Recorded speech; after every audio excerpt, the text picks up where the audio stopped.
Josue. Ang paghahanda sa pag-agaw ng Kanaan. Unang kabanata. Nang mamatay na si Moises na lingkod ng Panginoon, sinabi ng Panginoon sa kanang kamay ni Moises na si Josue na anak ni Nun, "Patay na ang lingkod kong si Moises. Kaya ngayon maghanda kayo, ikaw at ang lahat ng Israelita, sa pagtawid sa ilog ng Hordan, papunta sa lupaing ibibigay ko sa inyo. Ayon sa ipinangako ko kay Moises, ibibigay ko sa inyo ang lahat ng lupaing mararating ninyo. Ito ang magiging teritoryo nyo, mula sa disyerto sa timog hanggang sa kabundukan ng Lebanon sa hilaga, at mula sa malaking ilog ng Euphrates sa silangan hanggang sa dagat ng Mediteraneo sa kanluran at ang lupain ng mga Heteo. Walang makakatalo sa iyo habang ikaw ay nabubuhay. Sasamahan kita gaya ng pagsama ko kay Moises. Hindi kita iiwan o kaya'y pababayaan. Magpakatatag ka at magpakatapang, dahil ikaw ang mamumuno sa mga taong ito, para ang kini ng lupaing ipinangako ko sa mga ninuno nila. Basta't magpakatatag ka lang at magpakatapang. Sundin mo mabuti ang lahat ng kautusan na ibinigay sa iyo ng lingkod kong si Moises. Huwag mo itong kalilimutan para magtagumpay ka sa lahat ng ginagawa mo. Huwag mong kalimutang basahin ang aklat ng kautusan. Pagbulay-bulayan mo ito araw at gabi, para malaman mo kung paano mo matutupad ng mabuti ang lahat ng nakasulat dito. Kung gagawin mo ito, uunlad ka at magtatagumpay. Alalahanin mo palagi ang bilin ko sa iyo. Magpakatatag ka at magpakatapang. Huwag kang matakot o kaya'y manghina, dahil ako, ang Panginoon na iyong Diyos, ay sa iyo kahit saan ka pumaroon. Kaya inutusan ni Josue ang mga pinuno ng Israel. Libutin ninyo ang kampo at sabihin ninyo sa mga tao na maghanda sila ng mga pagkain nila. Dahil sa 3 araw mula ngayon, tatawid tayo sa ilog ng Hordan, para ang kini ng lupaing ibinigay sa atin ng Panginoon na ating Diyos. At sinabi ni Josue sa mga lahi ni Ruben, Gad at sa kalahating lahi ni Manase, alalahanin ninyo ang sinabi sa inyo ni Moises na lingkod ng Panginoon. Sinabi niya na bibigyan kayo ng Panginoon na inyong Diyos ng lugar na matitirahan na may kapahingahan. At ito na nga ang lupaing ibinigay niya sa inyo, ang silangang bahagi ng ilog ng Hordan. Mananatili rito ang mga asawa, mga anak at mga hayop ninyo. Pero dapat mauna ang mga sundalo sa pagtawid sa Hordan para tulungan ang mga kapatid ninyo, hanggang sa masakop nila ang lupaing ibinigay sa kanila ng Panginoon na ating Diyos. Pagkatapos, maaari na kayong bumalik dito sa silangang bahagi ng Hordan para ang kini ng lupaing ito na ibinigay sa inyo ni Moises na lingkod niya. Sumagot sila kay Josue, "Gagawin namin ang lahat ng sinabi nyo at pupunta kami kahit saan nyo kami ipadala. Susunod kami sa inyo, gaya ng pagsunod namin kay Moises. Samahan nawa kayo ng Panginoon na inyong Diyos, gaya ng pagsama niya kay Moises. Papatayin ang sino mang lalabag sa pamumuno at utos ninyo. Kaya magpakatatag po kayo at magpakatapang."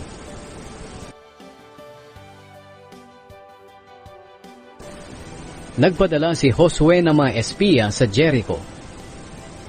2 kabanata. Pagkatapos, lihim na nagpadala si Josue ng 2 tao mula sa kampo ng mga Israelita sa Shittim para mag-espiya sa lupain ng Kanaan, lalong-lalo na sa lungsod ng Jericho. Nang makarating ang 2 espiya sa Jericho, nakituloy sila sa bahay ni Rahab na isang babaeng bayaran. Nabalitaan ng hari ng Jericho na may dumating na mga Israelita ng gabing iyon para mag-espiya sa kanila. Kaya nagpadala ng mensahe ang hari kay Rahab na sinasabi, "Palabasin mo ang mga taong nakituloy sa bahay mo, dahil nandito sila para mag-espiya sa lupain natin." Sinabi ni Rahab, "Totoo pong may mga taong nakituloy dito, pero hindi ko po alam kung taga saan sila. Umalis sila ng madilim na at pasara na ang pintuan ng lungsod. Hindi ko alam kung saan sila pupunta, pero kung susundan nyo agad sila, maaabutan nyo pa sila." Pero ang totoo, itinago ni Rahab ang 2 espiya sa bubong ng bahay niya, at tinakpan niya sila ng mga pinagputol-putol na halaman na ginagawang telang linen na pinapatuyo niya roon. Umalis ang mga tauhan ng hari para habulin ang 2 espiya. Paglabas nila sa lungsod, isinara agad ang pintuan nito. Sa paghabol nila, nakarating sila hanggang sa tawiran ng ilog ng Hordan. Bago matulog ang dalawang espiya, umakyat si Rahab sa bubong at sinabi sa kanila, "Alam kong ibinigay sa inyo ng Panginoon ang lupaing ito at labis ang pagkatakot ng mga tao rito sa inyo. Nabalitaan namin kung paano pinatuyo ng Panginoon ang dagat na pula nang lumabas kayo sa Ehipto. Nabalitaan din namin kung paano nyo pinatay ang dalawang hari ng mga Amoreo na sina Sihon at Og sa silangan ng Hordan. Natakot kami nang mabalitaan namin ito at naduwag ang bawat isa sa amin dahil sa inyo. Sapagkat ang Panginoon na inyong Diyos ay siyang Diyos sa langit at sa lupa. Kaya ngayon, ipangako nyo sa pangalan ng Panginoon na tutulungan nyo ang pamilya ko gaya ng pagtulong ko sa inyo. Bigyan nyo ako ng patunay na hindi nyo papatayin ang mga magulang ko, mga kapatid ko, at ang buo nilang sambahayan." Sinabi ng dalawang espiya kay Rahab, "Itataya namin ang buhay namin para sa inyo. Huwag mo lang ipagsasabi ang pag-espiya namin dito. Hindi ka namin gagalawin kapag ibinigay na ng Panginoon ang lupaing ito sa amin." Si Rahab ay nakatira sa bahay na nasa pader ng lungsod, kaya tinulungan niya ang dalawang espiya na makababa sa bintana gamit ang lubid. Sinabi ni Rahab sa kanila, "Pumunta kayo sa kabundukan para hindi kayo makita ng mga humahabol sa inyo. Magtago kayo roon sa loob ng 3 araw hanggang makabalik sila rito. Pagkatapos maaari na kayong umuwi."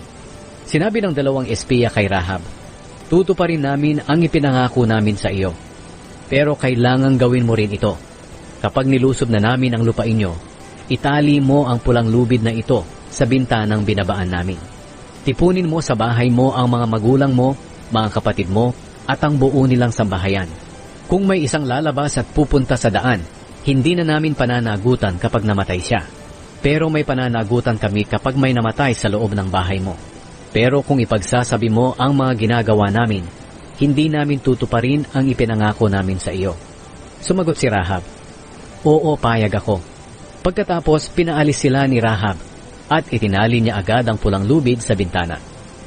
Nang makaalis na ang dalawang espiya, pumunta sila sa kabundukan. Doon sila nagtago sa loob ng 3 araw habang hinahanap sila ng mga tauhan ng hari sa mga daanan. Hindi sila nakita, kaya umuwi na lang ang mga tauhan ng hari. Bumaba ng kabundukan ng dalawang espiya at tumawid sa ilog at bumalik kay Josue. Ikinuwento nila kay Josue ang lahat ng nangyari. Sinabi nila, "Totoong ibinibigay ng Panginoon ang buong lupain sa atin. Ang mga tao roon ay takot na takot sa atin."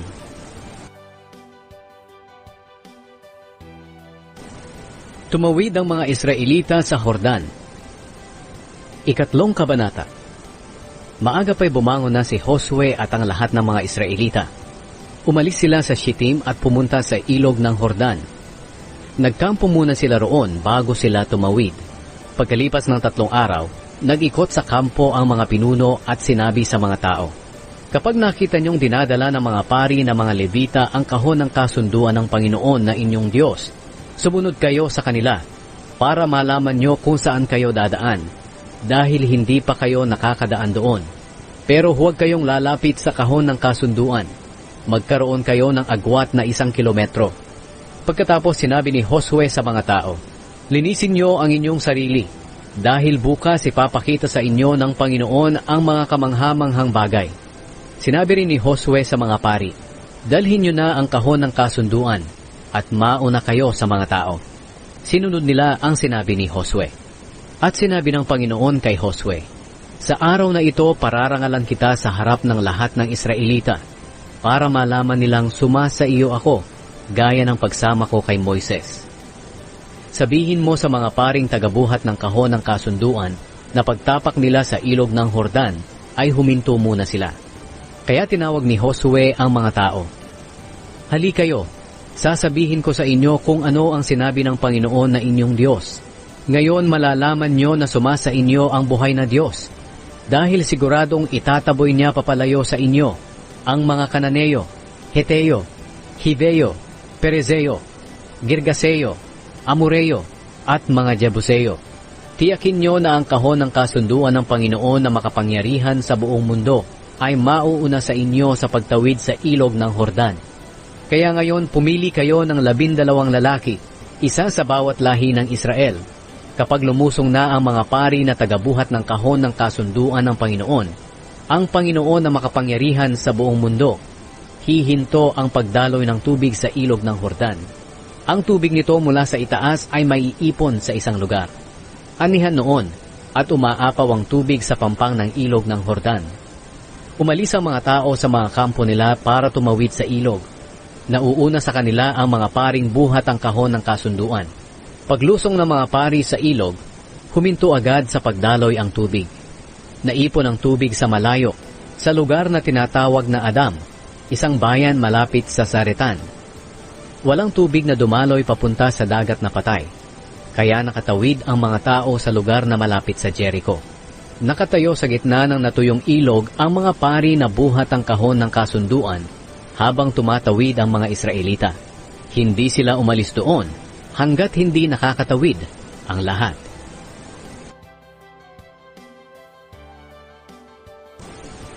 Nagtayo ang mga Israelita ng monumento.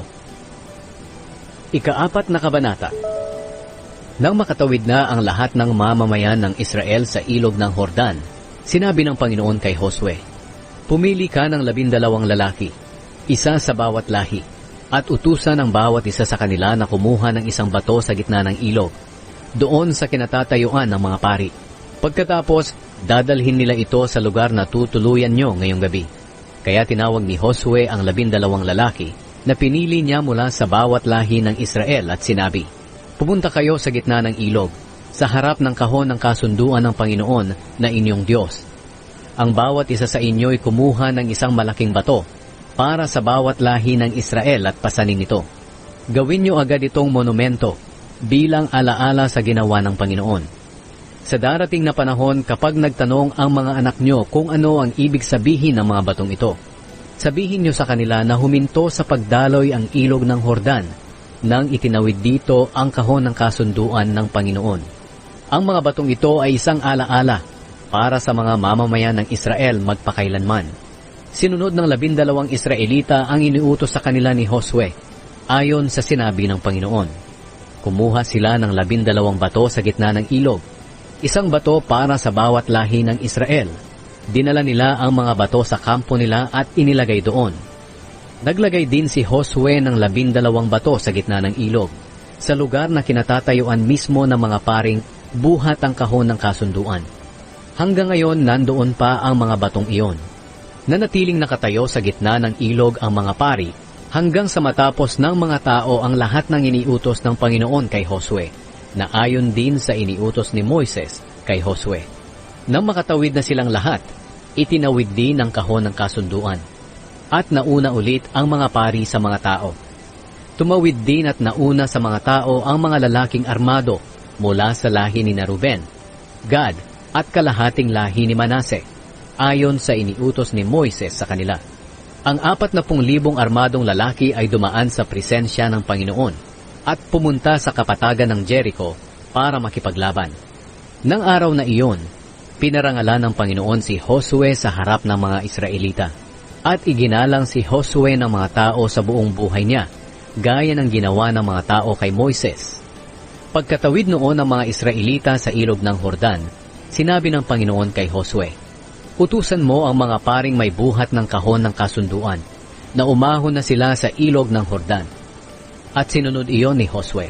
Kaya umahon ng mga pari na dala ang kahon ng kasunduan ng Panginoon, at pagtapak nila sa pampang, dumaloy ulit ang tubig at umapaw gaya ng dati. Ang pagtawid ng mga Israelita sa ilog ng Jordan ay nangyari ng 10 araw ng unang buwan. Pagkatapos nagkampo ang mga Israelita sa Gilgal, sa gawing silangan ng Jericho. Doon ipinalagay ni Josue ang 12 bato na ipinakuha niya sa ilog ng Jordan. Sinabi ni Josue sa mga Israelita, "Sa darating na panahon, kapag nagtanong sa inyo ang mga anak nyo kung anong ibig sabihin ng mga batong ito, sabihin nyo na lumakad sa tuyong lupa ang mga Israelita nang tumawid sila sa ilog ng Jordan. Sabihin nyo sa kanila na pinatuyo ng Panginoon na inyong Diyos ang ilog ng Jordan hanggang sa makatawid kayo, gaya ng ginawa niya sa dagat na pula, hanggang sa makatawid tayo. Ginawa niya ito para kilalanin ng lahat ng mga tao sa mundo na makapangyarihan ang Panginoon, at upang lagi kayong magkaroon ng takot sa Panginoon na inyong Diyos."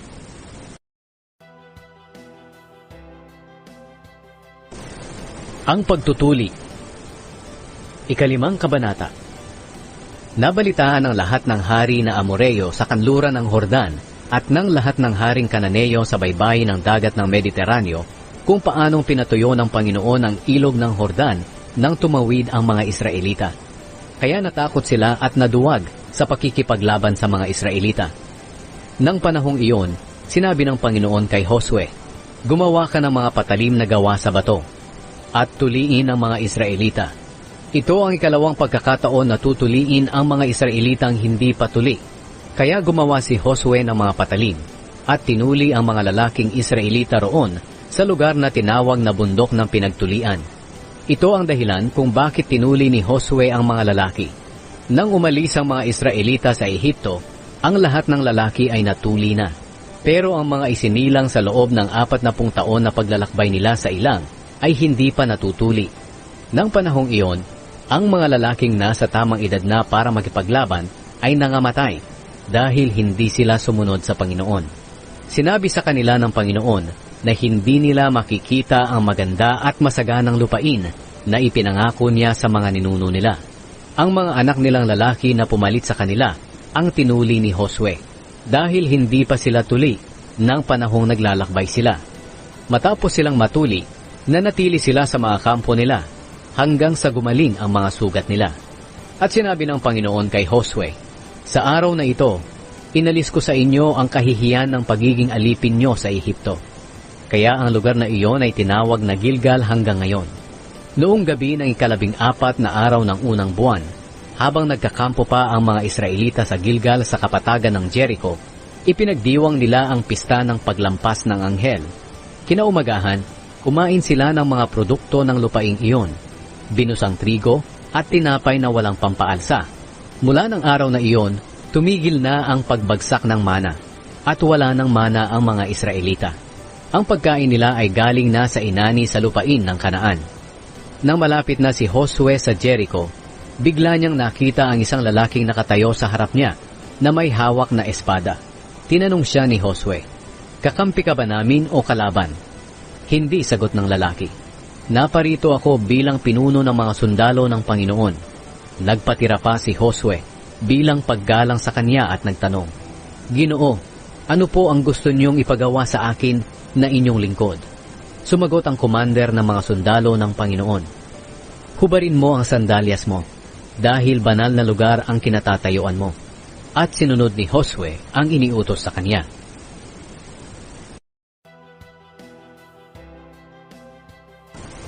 Ang pagbagsak ng Jericho. Ika-6 na kabanata. Samantala, isinarang mabuti ng mga nakatira roon ang Jericho dahil sa mga Israelita. Walang makapasok o kay makalabas na mga tao sa lungsod. Sinabi ng Panginoon kay Josue, "Ipapasakop ko sa inyo ang Jericho pati ang hari at mga sundalo nito. Ikaw at ang mga sundalo mo ay iikot sa lungsod ng 1 beses sa bawat araw sa loob ng 6 na araw. Pauunahin mo sa kahon ng kasunduan ng 7 pari na ang bawat isa sa kanila ay may dalang trumpeta. Sa ika-7 araw, iikutan nyo ang lungsod ng 7 beses, kasama ng mga paring nagpapatunog ng mga trumpeta nila. Kapag narinig nyo na ang mahabang tunog ng trumpeta nila, sisigaw kayong lahat ng malakas. Pagkatapos guguho ang pader ng lungsod at makakapasok kayong lahat ng walang hadlang." Kaya tinawag ni Josue na anak ni Nun ang mga pari at sinabi sa mga ito, "Dalhin nyo ang kahon ng kasunduan. Mauuna ang 7 sa inyo na may dalang trumpeta ang bawat isa." At sinabi rin niya sa mga tao, "Lumakad na kayo, paikutan nyo ang lungsod. Ang ibang mga sundalo ay mauuna sa 7 pari na may dalang trumpeta." Ayon sa sinabi ni Josue, nauna ang 7 pari sa kahon ng kasunduan at pinatunog nila ang mga trumpeta nila. Ang ibang mga sundalo ay nauuna sa mga pari. At may iba pang sumusunod sa kahon ng kasunduan. Walang hinto ang pagtunog ng mga trumpeta, pero sinabi ni Josue sa mga tao na huwag sumigaw o kaya'y mag-ingay hanggat hindi pa niya iniuutos na sumigaw. Ayon sa iniutos ni Josue, inikot nila sa lungsod ang kahon ng kasunduan ng Panginoon ng 1 beses. Pagkatapos, bumalik sila sa kampo nila at doon natulog kinagabihan. Kinaumagahan, maagang bumangon si Josue. Muling dinala ng mga pari ang kahon ng kasunduan At ang 7 sa kanila ay nauna pa rin sa kahon ng kasunduan na nagpapatunog ng kanilang mga trumpeta. At ganoon din ang ginawa ng mga sundalo. Ang iba sa kanila ay nasa unahan ng kahon ng kasunduan at ang iba'y nasa hulihan, habang patuloy na pinapatunog ang mga trumpeta. Nang ikalawang araw, inikot nila ulit ang lungsod ng isang beses. At pagkatapos, bumalik sila sa kampo nila. Ganoon ang ginawa nila sa loob ng 6 na araw. Nang ika-7 araw, madaling araw pa lang ay bumangon na sila at inikutan ang lungsod ng 7 beses. Sa ganoon ding paraan. Iyon lang ang araw na umikot sila sa lungsod ng 7 beses. Sa ika-7 beses nilang pag-ikot, pinatunog ng mga pari ang mga trumpeta nila at inutusan ni Josue ang mga tao na sumigaw. At sinabi ni Josue, "Ibinigay na sa atin ng Panginoon ang lungsod na ito. Ang buong lungsod at ang lahat ng makukuha rito ay wawasakin ng lubusan bilang handog na buo sa Panginoon. Si Rahab lang na babaeng bayaran at ang buo niyang sambahayan ang ililigtas dahil itinago niya ang mga espiya natin. At huwag kayong kukuha ng kahit anumang bagay na inihandog na ng buo sa Panginoon. Kapag kumuha kayo ng kahit ano, malilipol kayo at kayo ang magiging dahilan ng pagkawasak na darating sa Israel. Ang lahat ng bagay na gawa sa pilak, ginto, tanso o kaya'y bakal ay ihihiwalay para sa Panginoon at dapat itong ilagay sa taguan ng kayamanan ng Panginoon." Pinatunog ng mga pari ang mga trumpeta nila at nagsigawan ng mga Israelita nang marinig nila ito. Nawasak ang mga pader ng lungsod at lumusob sila. Nakapasok sila ng walang hadlang at nasakop nila ang lungsod. Inihandog nila ng buo sa Panginoon ang lungsod sa pamamagitan ng pagpatay sa mga lalaki't babae, matanda at bata, at pati mga baka, tupa at mga asno. Inutusan ni Josue ang 2 espiya. "Puntahan niyo ang bahay ng babaeng bayaran at palabasin niyo sila at ang buong pamilya niya ayon sa ipinangako niyo sa kanya." Kaya umalis silang 2 at dinala nila palabas si Rahab, kasama ang mga magulang niya, mga kapatid at ang buo niyang sambahayan. Pinalabas nila ang mga ito at nanatili sa labas ng kampo ng Israel. Sinunog nila ang buong lungsod at ang lahat ng nandoon, maliban sa mga bagay na gawa sa pila, ginto, tanso at bakal. Pinagkukuha nila ito para ilagay sa taguan ng kayamanan ng Panginoon. Iniligtas nga ni Josue si Rahab at ang sambahayan niya dahil itinago niya ang mga lalaking inutusan ni Josue para mag-espiya sa Jericho. Hanggang ngayon, ang mga angkan niya ay naninirahan sa Israel. Nang panahong iyon, binalaan ni Josue ang mga Israelita. Isusumpa ng Panginoon ang sino mang maghahangad na itayo ulit ang lungsod ng Jericho. Mamamatay ang panganay na anak ng sino mang magtatayo ng pundasyon o ang sino mang gagawa ng mga pintuan nito. Kasama ni Josue ang Panginoon at naging tanyag siya sa buong lupain.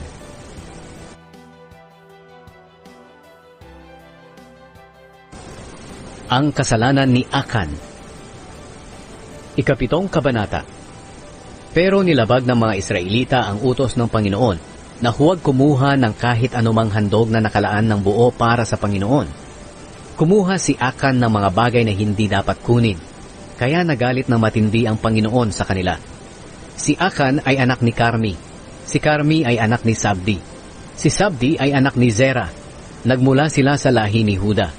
Mula sa Jericho, may inutusan si Josue ng mga tao para mag-espiya sa Ai, isang lungsod sa silangan ng Bethel, na malapit sa Bet-Aven. Kaya umalis ang mga tao para mag-espiya. Pagbalik nila, sinabi nila kay Josue, "Hindi kailangang lumusob tayong lahat sa Ai, dahil kaunti lang naman ang mga naninirahan doon. Magpadala ka lang ng 2,000 o kaya 3,000 tao para lumusob doon." Kaya 3,000 Israelita ang lumusob sa Ai, pero napaatras sila ng mga taga-Ai. Hinabol sila mula sa pintuan ng lungsod hanggang sa Shebarim, at 36 ang napatay sa kanila habang bumababa sila sa kabundukan. Kaya naduwag at natakot ang mga Israelita. Dahil sa lungkot, pinunit ni Josue at ng mga tagapamahala ng Israel ang mga damit nila, at nilagyan ng alikabok ang mga ulo nila. At nagpatira pa sila sa harapan ng kahon ng kasunduan ng Panginoon hanggang sa gumabi. Sinabi ni Josue, "O Panginoong Diyos, bakit niyo pa po kami pinatawid sa ilog ng Hordan kung ipapatalo niyo rin lang naman kami sa mga Amoreyo?" Mabuti pang nanatili na lang kami sa kabila ng Hordan. Panginoon, ano po ang sasabihin ko? Ngayong umurong na ang mga Israelita sa mga kalaban nila. Mababalitaan ito ng mga Kananeo at ng iba pang taga rito. Paiikutan nila kami at papatayin. Ano po ang gagawin nyo alang-alang sa dakila niyong pangalan? Sinabi ng Panginoon kay Josue, "Tumayo ka. Bakit ka ba nakadapa? Nagkasala ang Israel. Nilabag nila ang kasunduan ko. Kumuha sila ng mga bagay na nakalaang ihandog ng buo sa akin. Ninakaw nila ito. Nagsinungaling sila tungkol dito at isinama nila ito sa mga ari-arian nila. Ito ang dahilan kung bakit hindi sila makalaban sa mga kaaway nila. Natakot sila at tumakas dahil sila mismo ay lilipulin din bilang handog sa akin. Hindi ko na kayo sasamahan kung hindi ninyo wawasakin ang mga bagay na nakalaang ihandog ng buo sa akin. Tumayo ka at sabihin mo sa mga tao na linisin nila ang kanilang sarili para bukas. Dahil ako, ang Panginoon na Diyos ng Israel ay nagsasabi, O Israel, may tinatago kayong mga bagay na nakalaang ihandog ng buo sa akin. Hindi kayo makakalaban sa mga kaaway nyo, hanggat nasa inyo ang mga bagay na ito. Kaya bukas ng umaga, humarap kayo sa akin ayon sa inyong lahi. Ang lahing ituturo kong nagkasala ay humanay ayon sa angkan nila. Ang angkan na ituturo kong nagkasala ay humanay ayon sa pamilya nila. At ang pamilyang ituturo kong nagkasala ay humanay, bawat isa. Ang taong ituturo ko na nagtago ng mga bagay na nakalaang ihandog ng buo sa akin, ay susunugin kasama ng pamilya niya at ng lahat ng ari-arian niya, dahil nilabag niya ang kasunduan ko at gumawa siya ng kahiyahiyang bagay sa Israel. Kinabukasan, maagang pinalapit ni Josue ang mga Israelita ayon sa lahi nila, at napili ang angkan ni Huda. Pinalapit ang lahi ni Huda, at napili ang angkan ni Zera. Pinalapit ang angkan ni Zera, at napili ang pamilya ni Sabdi. Pinalapit ang pamilya ni Sabdi at napili si Akan. Si Akan ay anak ni Carmi. Si Carmi ay anak ni Sabdi, at si Sabdi ay anak ni Zera na mula sa angkan ni Huda. Sinabi ni Josue kay Akan, Anak, parangalan mo ang Panginoon, ang Diyos ng Israel. Magsabi ka ng totoo sa harapan niya. Ano ang ginawa mo? Huwag mo itong ilihim sa akin. Sumagot si Akan, Totoong nagkasala ako sa Panginoon, ang Diyos ng Israel. Ito po ang ginawa ko. Sa mga bagay na nasamsam natin, may nakita akong isang magandang damit na mula sa Babylonia. Pilak na mga 2 kilo at kalahati, at isang baretang ginto na may bigat na kalahating kilo. Naakit ako sa mga ito kaya kinuha ko. Ibinaon ko ito sa lupa sa loob ng tolda ko. Ang pilak ang nasa pinakailalim. Kaya nagsugo si Josue ng mga tao. At patakbong pumunta ang mga ito sa tolda ni Akan. At nakita nga nila roon ang mga bagay na ibinaon. Ang pilak ay nandoon nga sa ilalim nito. Dinala nila ito kay Josue at sa lahat ng mga Israelita at inilapag sa presensya ng Panginoon. At dinala ni Josue at ng lahat ng mga Israelita si Akan sa lambak ng Akor. Pati ang pilak, damit, isang baretang ginto, ang mga anak niya, mga baka, mga asno, mga tupa, tolda at ang lahat ng ari-arian niya. Sinabi ni Josue kay Akan, Bakit mo kami ipinahamak? Ngayon, ipapahamak ka rin ng Panginoon. Binato ng mga Israelita si Akan hanggang sa mamatay. Binato rin nila ang pamilya niya at sinunog ang lahat ng bangkay at ang kanyang mga ari-arian. Pagkatapos, tinabunan nila si Akan ng mga bato. Nandoon pa ang mga bato hanggang ngayon. At ang lugar na iyon ay tinatawag na lambak ng Akor hanggang ngayon. At napawi ang galit ng Panginoon.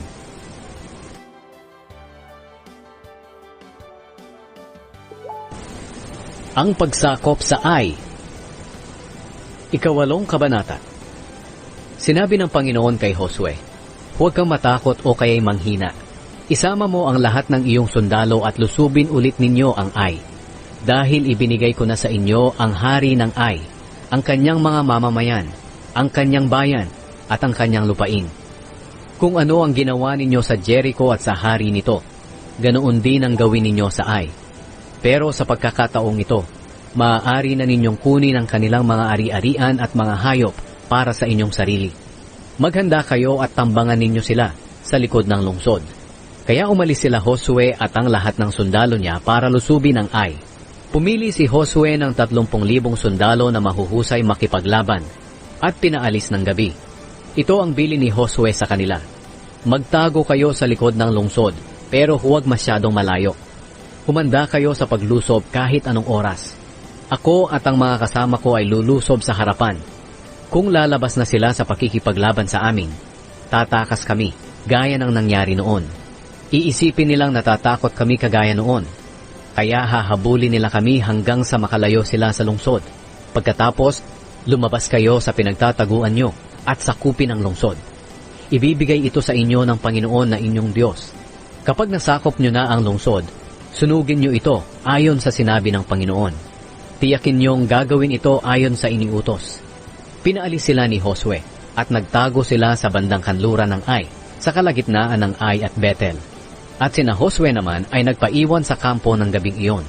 Kinaumagahan, maagang tinipon ni Josue ang mga tauhan niya. Pinangunahan niya at ng mga pinuno ng Israel ang mga tao sa pagpunta nila sa Ai. Nakarating sila sa lugar na nakaharap sa lungsod, sa bandang hilaga nito, at doon sila nagtayo ng mga tolda.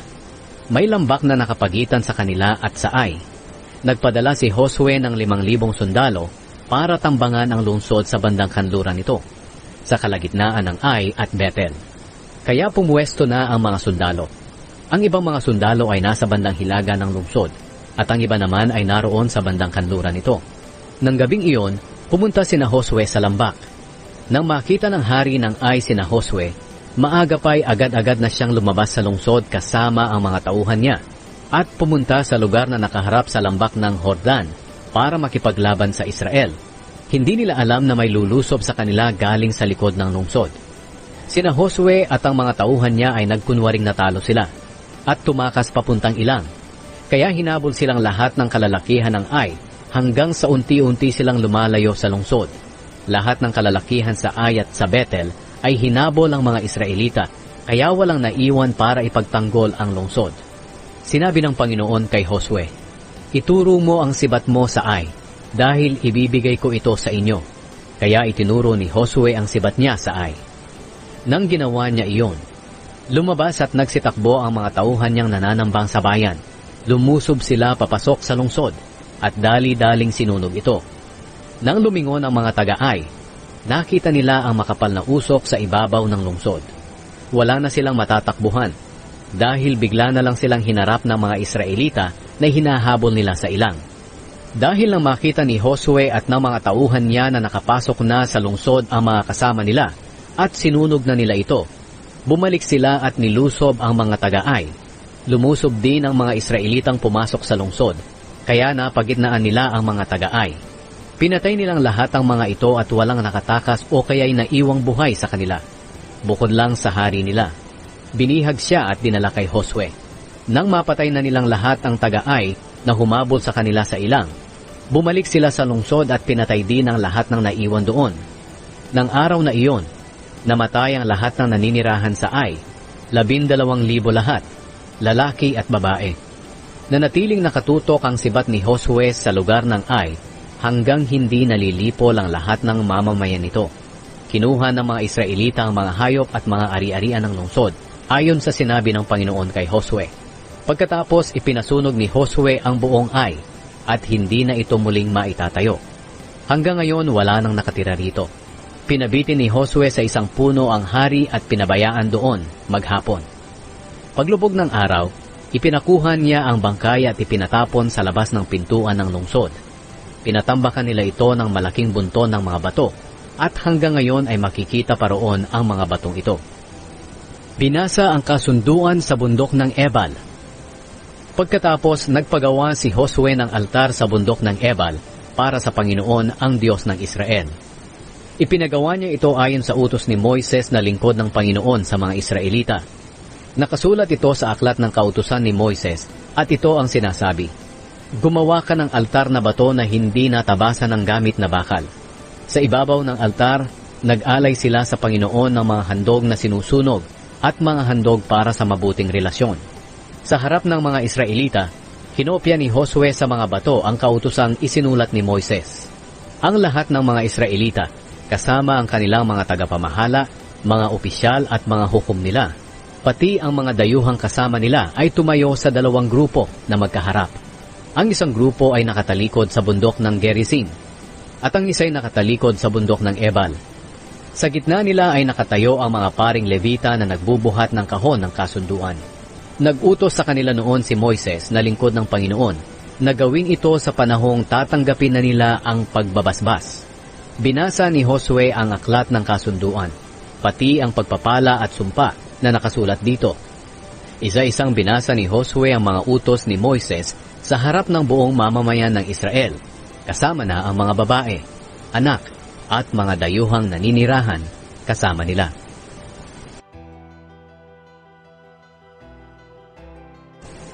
Niloko ng mga taga-Gibeon ang mga Israelita. Ikasyam na kabanata. Narinig ng lahat ng hari sa kanluran ng Hordan ang pagtatagumpay ng mga Israelita. Ito ay ang mga hari ng mga Hiteo, Amoreo, Cananeo, Perezeo, Hiveo at mga Jebuseo. Nakatira sila sa mga kabundukan, kaburulan sa kanluran at sa baybayin ng dagat ng Mediteraneo hanggang sa Lebanon. Nagtipon silang lahat para makipaglaban kay Josue at sa Israel. Pero nang marinig ng mga taga-Gibeon ang ginawa ni Josue sa Jericho at Ai, naghanap sila ng paraan para lokohin si Josue. Nagpadala sila ng mga tao kay Josue. Ang mga asno nila ay may mga kargang lumang sako at mga sisidlang balat ng alak na sira-sira at tagpi-tagpi. Nagsuot sila ng mga lumang damit at mga sandalyas na pudpod at tagpi-tagpi. Nagbaon sila ng mga matitigas at tinaamag na mga tinapay. Pagkatapos, pumunta sila kay Josue sa kampo ng Israel sa Gilgal at sinabi sa kaniya at sa mga Israelita, "Pumunta kami rito galing sa malayong lugar para hilingin sa inyo na gumawa kayo ng kasunduan sa amin na hindi nyo gagalawin ang mga mamamayan namin." Pero sumagot ang mga Israelita, "Baka taga rito rin kayo, malapit sa amin, kaya hindi kami maaaring gumawa ng kasunduan sa inyo." Nagmakaawa sila kay Josue, "Handa po kaming maging lingkod ninyo." Nagtanong si Josue sa kanila, "Sino kayo at saan kayo nanggaling?" Sumagot sila, "Galing po kami sa napakalayong lugar. Pumunta kami rito dahil narinig namin ang tungkol sa Panginoon na inyong Diyos. Nabalitaan din namin ang lahat ng kanyang ginawa sa Ehipto at sa dalawang hari na Amoreo sa silangan ng Hordan na sina Haring Sihon ng Heshbon at Haring Og ng Basya na nakatira sa Ashtaroth. Kaya inutusan kami ng mga tagapamahala at mga kababayan namin na maghanda ng pagkain at pumunta rito at makipagkita sa inyo para sabihin na handa kaming maglingkod sa inyo basta't gumawa lang kayo ng kasunduan sa amin na hindi nyo kami gagalawin. Tingnan nyo po ang tinapay namin. Mainit pa ito pag alis namin. Pero ngayon matigas na at durog-durog pa. Itong mga sisidlang balat ay bago pa nang salina namin ng alak. Pero tingnan nyo po, sira-sira na ito. Ang mga damit at sandalyas namin ay naluma na dahil sa malayong paglalakbay." Naniwala at tinanggap ng mga Israelita ang mga ebidensya na dala nila. Pero hindi sila nagtanong sa Panginoon tungkol dito. Gumawa si Josue ng kasunduan sa kanila na hindi niya sila gagalawin o kaya ipapatayin. At nanumpa ang mga pinuno ng mga kapulungan ng Israel sa kasunduang ito. Pagkalipas ng 3 araw pagkatapos pagtibayin ng kasunduan, nabalitaan ng mga Israelita na malapit lang pala sa kanila ang tinitirhan ng mga taong iyon. Kaya umalis ang mga Israelita. At matapos ang 3 araw, nakarating sila sa mga lungsod na tinitirhan ng mga taong iyon. Ito'y ang mga lungsod ng Gibeon, Kephira, Beerot at Kiriath Jearim. Pero hindi sila nilusob ng mga Israelita dahil may sinumpaan silang kasunduan sa mga pinuno ng Israel sa pangalan ng Panginoon, ang Diyos ng Israel. Nagreklamo ang mga Israelita sa mga pinuno nila, pero sumagot ang lahat ng pinuno, "May sinumpaan na tayo sa kanila sa pangalan ng Panginoon, ang Diyos ng Israel. Kaya ngayon ay hindi natin sila pwedeng galawin. Ganito ang gagawin natin. Hindi natin sila papatayin dahil baka parusahan tayo ng Diyos kapag sinira natin ang sumpaan natin sa kanila. Pabayaan natin silang mabuhay, pero gawin natin silang tagapangahoy at tagaigib ng buong mamamayan." At ganito nga ang nangyari sa mga taga-Gibeon, ayon sa sinabi ng mga pinuno tungkol sa kanila. Ipinatawag ni Josue ang mga taga-Gibeon at sinabi, "Bakit nyo kami niloko? Bakit nyo sinabing galing pa kayo sa malayong lugar pero taga rito lang pala kayo, malapit sa amin? Dahil sa ginawa nyo, isusumpa kayo ng Diyos. Mula ngayon maglilingkod kayo bilang tagapangahoy at tagaigib para sa bahay ng aking Diyos. Sumagot sila kay Josue, Ginawa namin ito dahil natatakot po kami na baka patayin niyo kami. Dahil nabalitaan po namin na inutusan ng Panginoon na inyong Diyos si Moises na kanyang lingkod na ibigay sa inyo ang lupain ito at patayin ang lahat ng nakatira rito. Ngayon nandito kami sa ilalim ng kapangyarihan niyo. Kayo ang masusunod kung ano po ang dapat ninyong gawin sa amin. Hindi pinahintulutan ni Josue na patayin sila ng mga Israelita.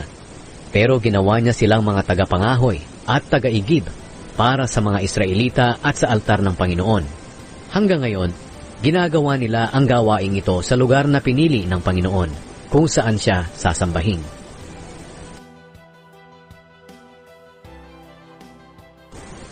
Natalo ng Israel ang mga hari sa Timog. Ika-10 kabanata. Nabalitaan ni Haring Adoni-Sedek ng Jerusalem na inagaw ni Josue ang Ai at nilipol ng lubusan at pinatay ang hari nito, gaya ng ginawa niya sa Jericho at sa hari nito. Nabalitaan din niya na ang mga taga-Gibeon ay nakipagkaibigan na sa mga Israelita at namuhay kasama nila. Natakot siya at ang mga tao sa kanyang nasasakupan dahil alam niya na ang Gibeon ay isang makapangyarihang lungsod na may sarili ring hari. Mas malaki pa ito sa Ai, at ang mga sundalo nito ay mahuhusay makipaglaban. Kaya nagpadala ng mensahe si Adoni-Sedek kina Haring Hoham ng Hebron, Haring Piram ng Harmut, Haring Japhia ng Lakish, at Haring Debir ng Eglon. Ito ang mensahe niya.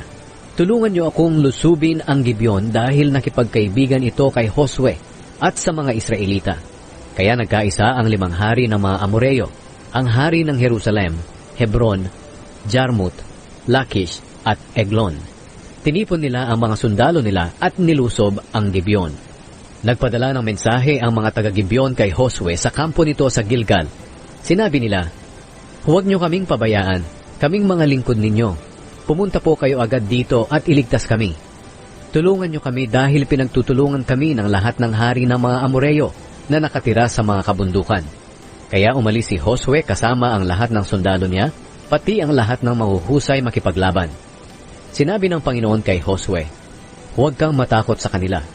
Ibibigay ko sila sa iyo. Wala kahit isa sa kanila ang makakatalo sa iyo. Buong gabing naglakad sina Josue mula sa Gilgal at nilusob nila ang mga kalaban na walang kamalay-malay. Sinindak ng Panginoon ang mga kalaban nang makaharap nila ang mga Israelita at marami sa kanila ang pinatay doon sa Gibeon. Ang iba sa kanila ay hinabol at pinatay sa daang paakyat sa Bet-Horon hanggang sa Azeka at Makeda. Patuloy ang paghabol sa kanila ng mga Israelita habang bumababa sila galing sa Bet-Horon. At nang papunta sila sa Azeka, pinaulanan sila ng Panginoon ng malalaking yelo at namatay sila. Mas marami pang namatay sa kanila sa yelo kaysa sa espada ng mga Israelita. Nang araw na pinagtagumpay ng Panginoon ang mga Israelita laban sa mga Amoreo, nanalangin si Josue sa Panginoon. Pagkatapos sinabi niya habang nakikinig ang mga Israelita, Araw, tumigil ka sa taas ng Gibeon. Ikaw naman, buwan, tumigil ka sa taas ng lambak ng Ayalon. Kaya tumigil ang araw at ang buwan hanggang sa natalo ng mga Israelita ang mga kalaban nila. Ang pangyayaring ito ay nakasulat sa aklat ni Jashar. Tumigil ang araw sa gitna ng langit at hindi ito lumubog sa buong araw. Hindi pa nangyari ang ganito mula noon. Mula nang sumagot ang Panginoon sa panalangin ng tao na kagaya nito. Tunay na nakikipaglaban ang Panginoon para sa Israel. Pagkatapos, bumalik si Josue at ang lahat ng mga Israelita sa kampo nila sa Gilgal. Pinatay ang 5 hari ng mga Amoreo. Nakatakas ang 5 hari at nagtago sa kuweba sa Makeda, pero may nakakita sa kanila na doon sila nagtatago, at sinabi nila ito kay Josue. Kaya sinabi ni Josue, Tabunan niyo ng malalaking bato ang bukana ng kuweba at bantayan ninyo. Pero huwag kayong manatili roon, kundi habulin niyo at lusubin ang mga naiwang kalaban. Siguraduhin ninyong hindi sila makakapasok sa mga lungsod nila, dahil ibibigay sila sa inyo ng Panginoon na inyong Diyos. Halos naubos ni Josue at ng mga Israelita ang mga kalaban nila, pero mayroon ding nakaligtas at nakapasok sa mga napapadirang lungsod nito.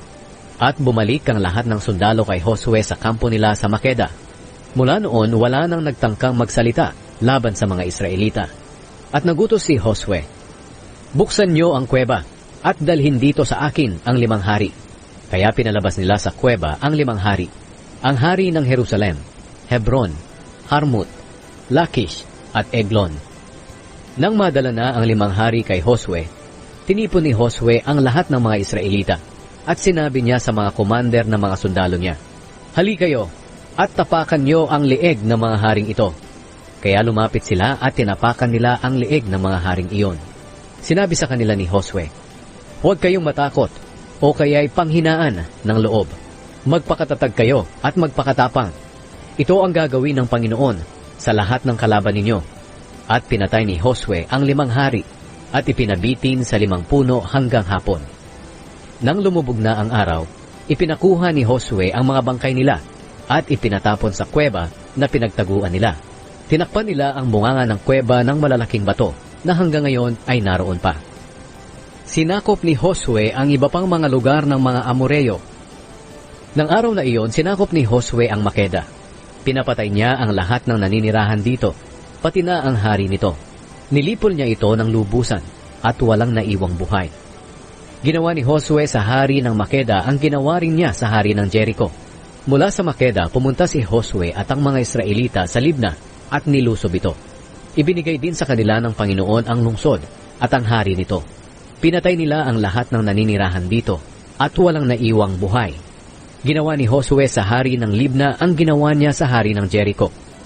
Mula sa Libna, pumunta si Josue at ang mga Israelita sa Lakish. Pinalibutan nila ito at nilusob. Ibinigay ng Panginoon ang Lakish sa mga Israelita sa 2 araw ng labanan. Gaya ng ginawa nila sa Libna, pinatay din nila ang lahat ng naninirahan sa Lakish.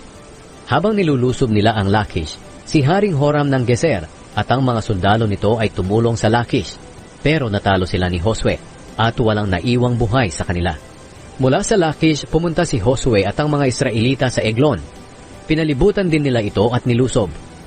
Sa mismong araw na iyon, nasakop nila ang Eglon at pinatay ang lahat ng naninirahan dito. Nilipol nila ito ng lubusan gaya ng ginawa nila sa Lakish. Mula sa Eglon, umahon si Josue at ang mga Israelita sa Hebron at nilusob ito. Sinakop nila ang lungsod at pinatay nila ang hari at ang lahat ng naninirahan dito, pati na ang mga tao sa karatig baryo. Walang naiwang buhay. Winasak nila ng lubusan ang buong lungsod, gaya ng ginawa nila sa Eglon. Pagkatapos nito, bumalik si Josue at ang mga Israelita at lumusob sa Debir. Inagaw nila ang lungsod at pinatay ang hari at ang lahat ng naninirahan dito, pati ang mga tao sa karatig baryo. Nilipol nila ito ng lubusan at walang naiwang buhay. Ang ginawa nila sa Hebron at Libna at sa mga hari nito ay ginawa rin nila sa Debir at sa hari nito. Sinakop nga ni Josue ang buong lupain, ang mga kabundukan, ang Negev, ang kaburulan sa kanluran at mga libis, pati na ang mga hari nito. Nilipol ng lubusan ni Josue ang lahat ng naninirahan dito at walang naiwang buhay. Ginawa nila ito ayon sa utos ng Panginoon, ang Diyos ng Israel. Sinakop ni Josue ang mga lugar mula sa Kadesh Barnea hanggang sa Gaza at mula sa buong lupain ng Goshen hanggang sa Gibeon.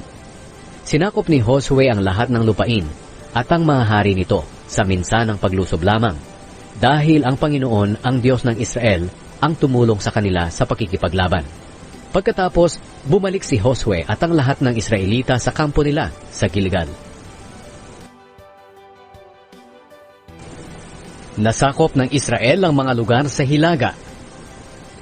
11 kabanata. Nang mabalitaan ni Haring Habin ng Hazor ang mga tagumpay ng Israel, nagpadala siya ng mensahe kay Haring Hobab ng Madon, sa mga hari ng Shimron at Aksha, sa mga haring nasa kabundukan sa Hilaga, sa mga hari sa lambak ng Hordan na nasa timog ng lawa ng Galilea, sa mga hari sa kaburulan sa kanluran, sa mga hari sa baybayin ng Dor sa kanluran, sa mga hari ng mga Kananeo sa silangan at sa kanluran ng ilog ng Hordan, sa mga hari ng mga Amoreo, Heteo, Perezeo, Jebuseo na nakatira sa kabundukan, at sa mga hari ng mga Hiveo sa ibaba ng bundok ng Hermon sa lupain ng Mizpa. Dumating ang lahat ng hari, kasama ang mga sundalo nilang kasindami ng buhangin sa dagat. Marami rin silang kabayo at karwahe. Nagtipon sila at nagkampo sa tabi ng batis ng Merom para labanan ang Israel. Sinabi ng Panginoon kay Josue, "Huwag kayong matakot sa kanila, dahil bukas sa ganito ring oras, ibibigay ko silang lahat sa Israel para patayin. Pipilayin niyo ang mga kabayo nila at susunugin ang mga karwahe nila. Kaya biglang lumusob si Josue at ang mga sundalo niya sa batis ng Merom at pinagtagumpay sila ng Panginoon sa mga kalaban nila. Hinabol nila ang mga kalaban nila hanggang sa malaking Sidon at sa Misrefot Maim hanggang sa lambak ng Mizpa sa silangan. Pinatay nila ang mga kalaban nila hanggang sa maubos at ginawa sa kanila ni Josue ang iniutos ng Panginoon. Pinilayan niya ang mga kabayo nila at pinasunog ang mga karwahe nila. Pagkatapos, bumalik sina Josue at sinakop nila ang Hazor at pinatay ang hari nito. Nang mga panahong iyon, ang Hazor ay ang pinakamakapangyarihan sa lahat ng kaharian. Pinatay din nila ang lahat ng naninirahan sa Hazor. Nilipol nila ito ng lubusan at walang naiwang buhay. At ang lungsod mismo ay sinunog nila. Sinakop ni Josue ang lahat ng lungsod. Pinatay nila ang lahat ng naninirahan dito, pati na ang mga hari nito. Nilipol nila ito ng lubusan ayon sa iniutos ni Moises na lingkod ng Panginoon. Pero hindi sinunog ng mga Israelita ang mga lungsod sa mga bulubundukin, maliban lang sa Hazor. Kinuha ng mga Israelita para sa sarili ang lahat ng nasamsam na mga hayop at mga ari-arian ng mga lungsod na ito. Pero nilipol nila ng lubusan ang mga naninirahan dito at walang naiwang buhay. Iyon ang iniutos ng Panginoon kay Moises na gawin. At ito rin ang iniutos ni Moises kay Josue. Tinupad ni Josue ang lahat ng iniutos ng Panginoon kay Moises. Sinakop nga ni Josue ang buong lupain, ang kabundukan, ang buong lupain ng Negev, ang buong lupain ng Goshen, ang mga kaburulan sa kanluran, ang lambak ng Hordan, ang mga kabundukan at kaburulan ng Israel. Ang teritoryo na sinakop niya ay mula sa bundok ng Halak, na paahon sa Seir, hanggang sa Baal-Gad, sa lambak ng Lebanon, sa ibaba ng bundok ng Hermon. Dinakip at pinatay niya ang mga hari ng mga lugar na ito sa mahabang panahon ng pakikipaglaban nila. Walang nakikipagkasundo sa mga Israelita para sa kapayapaan, maliban lang sa mga Hiveyo na nakatira sa Gibeon. Ang lahat ng hindi nakipagkasundo ay nilipol sa labanan, sapagkat pinatigas ng Panginoon ang puso nila para makipaglaban sila sa mga Israelita. Kaya nga lubusan silang nilipol ng walang awa, ayon sa inutos ng Panginoon kay Moises. Nang panahong iyon, nilusob ni Josue ang mga lahi ni Anak na nakatira sa mga kabundukan ng Hebron, Debir, Anab, at sa lahat ng kabundukan ng Huda at Israel. Nilipol sila ng lubusan ni Josue pati na ang kanilang mga bayan. Wala nang natirang kalahi si Anak sa teritoryo ng mga Israelita, pero may natira pa sa kanila sa Gaza, Gat, at sa Ashdod. Kaya sinakop ni Josue ang buong lupain ayon sa iniutos ng Panginoon kay Moises. Ibinigay ng Panginoon ang lupain ito sa mga Israelita bilang mana nila. At hinati nila ito ayon sa bawat lahi nila. At nahinto na ang labanan sa buong lupain. Ang mga hari na natalo sa silangan ng Hordan. 12 kabanata. Sinakop na ng mga Israelita ang mga lupain sa silangan ng Ilog Hordan, mula sa lambak ng Arnon hanggang sa bundok ng Hermon. Kasama na rito ang lupain sa silangan ng lambak ng Hordan. Ito ang mga hari sa mga lugar na natalo ng mga Israelita. Si Sihon na Amoreo na nakatira sa Heshmon. Sakop ng kaharian niya ang kalahati ng Gilead. Ito ay mula sa Aroer, sa tabi ng lambak ng Arnon, at mula sa gitna nito hanggang sa lambak ng Habok, na siyang hangganan ng lupain ng mga Amonita. Sakop din niya ang silangan ng lambak ng Hordan, mula sa lawa ng Galilea hanggang sa Beth Heshimot, sa silangan ng dagat na Patay, at hanggang sa timog sa ibaba ng libis ng Pisga. Ang ikalawa ay si Haring Og ng Bashan. Isa siya sa mga naiwan na Rafaimeo. Nakatira siya sa Astarot at sa Edrei. Ang sakop ng kaharian niya ay ang bundok ng Hermon, sa Leka, ang buong Bashan, hanggang sa hangganan ng Geshur at Maaka, at ang kalahati ng Gilead, hanggang sa hangganan ng Heshbon, na ang hari ay si Sihon. Tinalo sila ni Moises na lingkod ng Panginoon at ng mga Israelita.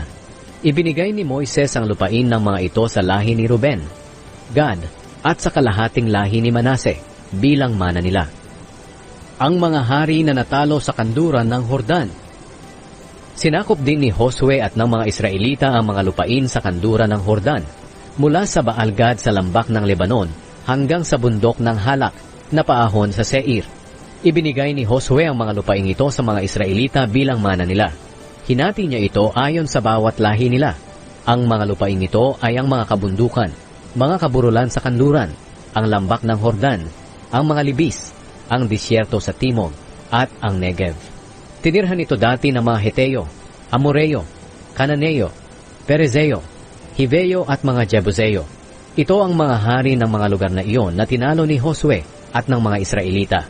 Ang hari ng Jericho, ang hari ng Ai malapit sa Bethel, ang hari ng Jerusalem, ang hari ng Hebron, ang hari ng Harmut at hari ng Lakish, ang hari ng Eglon, ang hari ng Gezer, ang hari ng Debir, ang hari ng Geder, ang hari ng Horma, ang hari ng Arad, ang hari ng Libna, ang hari ng Adulam, ang hari ng Makeda, ang hari ng Bethel, ang hari ng Tapua, ang hari ng Hefer, ang hari ng Afek, ang hari ng Lasharon, ang hari ng Madon, ang hari ng Hazor, ang hari ng Shimron Meron, ang hari ng Akshaf, ang hari ng Taanak, ang hari ng Megiddo, ang hari ng Kedesh, ang hari ng Jokneam sa Carmel, ang hari ng Dor sa Naphat-Dor, ang hari ng Goyim sa Gilgal, ang hari ng Tirsa.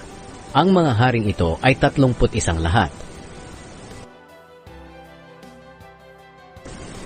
Ang lupaing sasakupin. 13 kabanata. Napakatanda na ni Josue.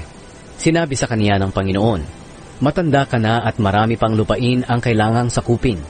Ito pa ang mga naiwan.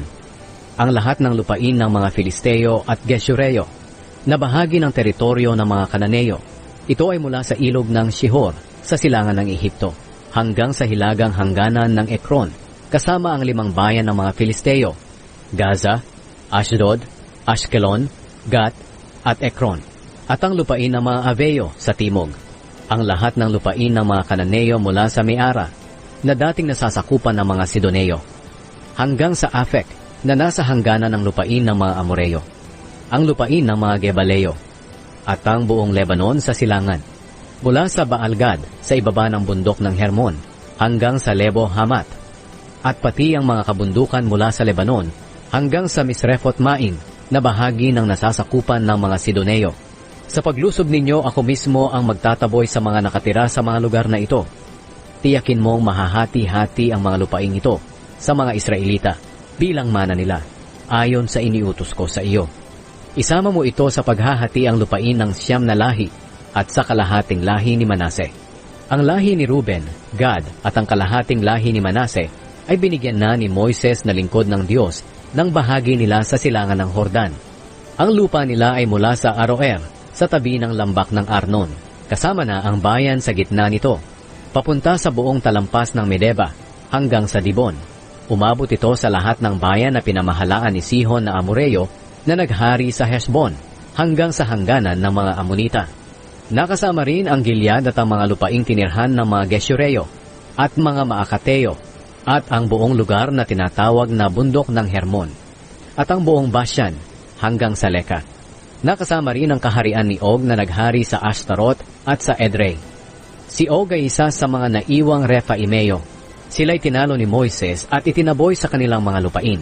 Pero hindi na itaboy ng mga Israelita ang mga Geshureo at mga Maakateo. Kaya nakatira pa rin sila kasama ng mga Israelita hanggang ngayon. Hindi binigyan ni Moises ang lahi ni Levi ng lupain bilang mana.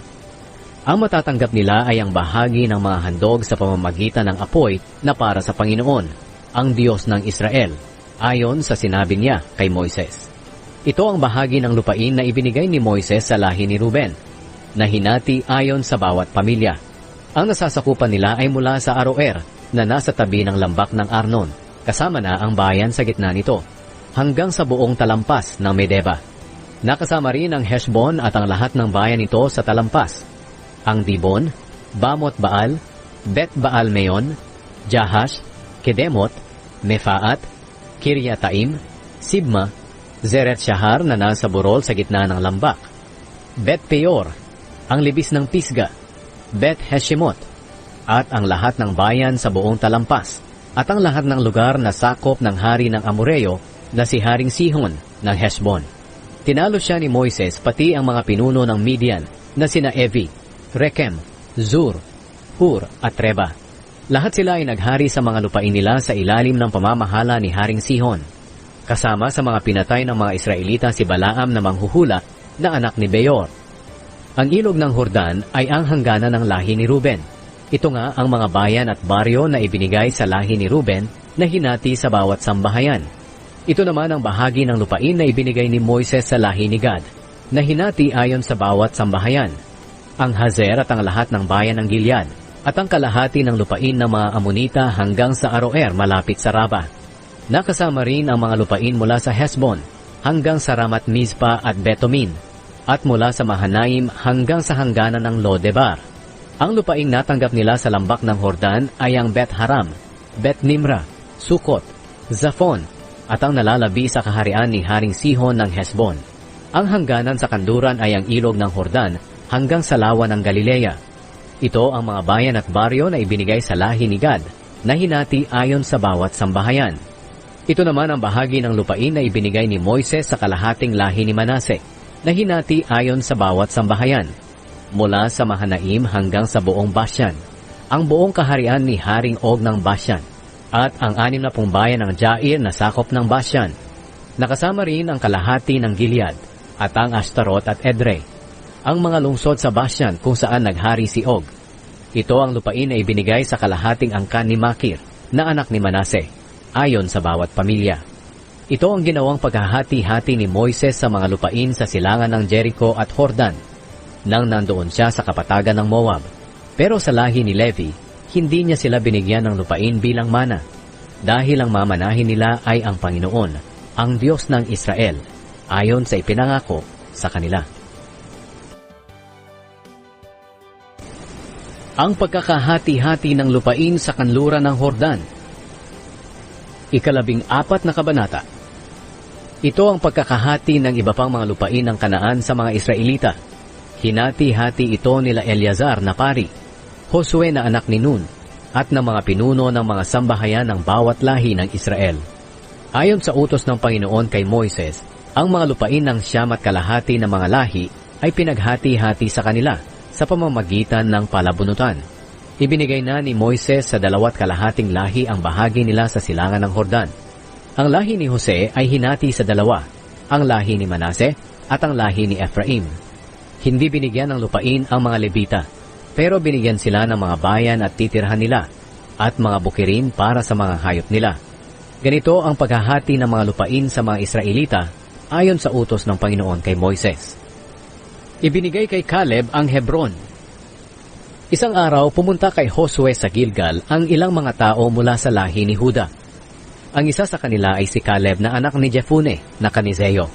Sinabi niya kay Josue, "Naaalala mo pa ba ang sinabi ng Panginoon kay Moises na lingkod ng Diyos tungkol sa ating dalawa nang naroon tayo sa Kades Barnea?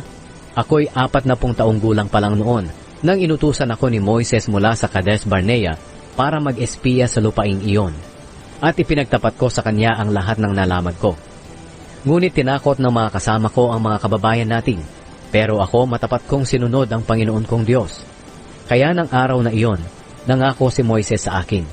Sinabi niya, dahil matapat ka sa pagsunod sa Panginoon kong Diyos, magiging iyo at sa mga angkan mo ang lupaing pinuntahan mo para mag-espiya." Nakalipas na ang 45 taon nang sabihin iyon ng Panginoon sa pamamagitan ni Moises. Naglalakbay pa noon ang mga Israelita sa ilang. Buhay pa ako hanggang ngayon at 85 taong gulang na ako. Pero ang lakas ko ay gaya pa rin noong panahon na inutusan ako ni Moises. Kayang-kaya ko pang makipaglaban gaya ng dati. Kaya ibigay mo na sa akin ang kabundukan na ipinangako sa akin noon ng Panginoon. Ikaw mismo ang nakarinig noon na nakatira roon ang mga lahi ni Anak at matitibay ang mga lungsod nila na may mga pader. Pero sa tulong ng Panginoon, maitataboy ko sila sa lupain iyon ayon sa pangako niya sa akin. Binasbasan ni Josue si Caleb na anak ni Jefune at ibinigay sa kanya ang Hebron bilang mana niya. Hanggang ngayon, ang Hebron ay pagmamay-ari ng mga angkan ni Caleb na anak ni Jefune na Kenizeo, dahil matapat na sinunod ni Caleb ang Panginoon, ang Diyos ng Israel. Kiriat Arba ang pangalan noon ng Hebron, bilang alaala kay Arba, ang pinakatanyag sa mga lahi ni Anak, at nahinto na ang labanan sa lupain ng mga Israelita. Ang mga lupain na ibinigay kay Huda. 15 kabanata. Ito ang mga lupaing natanggap ng lahi ni Huda na hinati ayon sa bawat sambahayan. Ang lupain ay umaabot sa hangganan ng Edom sa timog, sa dulo ng ilang ng Zin. Ang kanilang hangganan sa timog ay nagsisimula sa baybayin ng katimugang bahagi ng dagat na patay, papunta sa timog ng daang paahon ng Akrabim, hanggang sa ilang ng Zin, papunta sa timog ng Kadesh Barnea, at lumampas sa Hezron, paakyat sa Adar, at paliko papunta sa Karka, papunta sa Azmon, sa lambak ng Ehipto, at sa dagat ng Mediteraneo. Ito ang hangganan ng Huda sa timog. Ang hangganan sa silangan ay ang dagat na patay, hanggang sa labasan ng tubig ng ilog ng Hordan. Ang hangganan sa hilaga ay nagmula roon sa labasan ng tubig ng ilog ng Hordan, paakyat sa Bet Hogla, at papunta sa hilaga ng Bet Araba, hanggang sa bato ni Bohan. Si Bohan ay anak ni Ruben. Mula rito papunta sa lambak ng Akor hanggang sa Debir, at paliko sa hilaga papunta sa Gilgal na nakaharap sa daang paahon ng Adumim sa katimugang bahagi ng daluyan ng tubig. At umaabot ito papunta sa mga bukal ng En Shemes at palabas ng En Rogel. Mula roon papunta sa lambak ng Ben Hinnom hanggang sa katimugang libis ng lungsod ng mga Jebuseo. Ito ay ang Jerusalem. Mula roon paahon sa tuktok ng bundok sa kanluran ng lambak ng Ben Hinnom sa dulo ng hilagang bahagi ng lambak ng Rephaim. At mula roon papunta sa bukal ng Neftoa, palabas sa mga bayan na malapit sa bundok ng Ephron. Mula roon pababa sa Baala na siyang Kiryat Jearim, lumiko sa bandang kanluran ng Baala papunta sa bundok ng Seir. Pagkatapos papunta ito sa hilagang bahagi ng libis ng bundok ng Jearim na siyang Kesalon, papunta sa Bet Shemesh at dumadaan sa Timna. Mula roon nagpatuloy ito sa hilagang bahagi ng libis ng Ekron at paliko papunta sa Shikeron at dumaraan sa bundok ng Baala hanggang sa Jabneel. Ang hangganan nito ay ang dagat ng Mediteraneo at ito rin ang hangganan sa kanluran.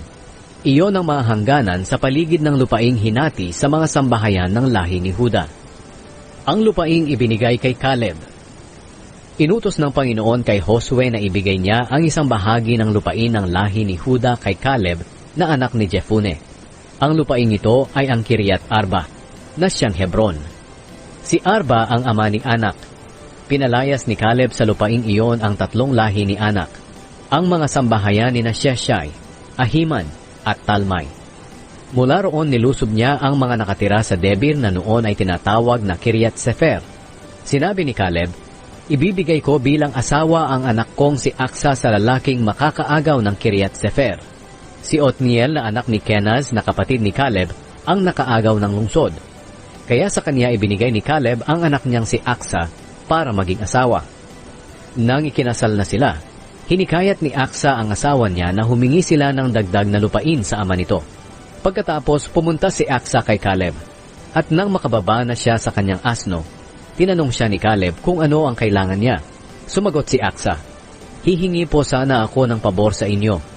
Gusto ko po sanang bigyan niyo ako ng lupaing may mga bukal, dahil ang lupaing ibinigay niyo sa akin sa Negev ay walang bukal. Kaya ibinigay sa kanya ni Caleb ang lugar na may mga bukal, sa itaas at sa ibaba ng Negev. Ang mga lungsod ng Huda. Ito ang mga lungsod na natanggap ng lahi ni Huda na hinati ayon sa bawat sambahayan.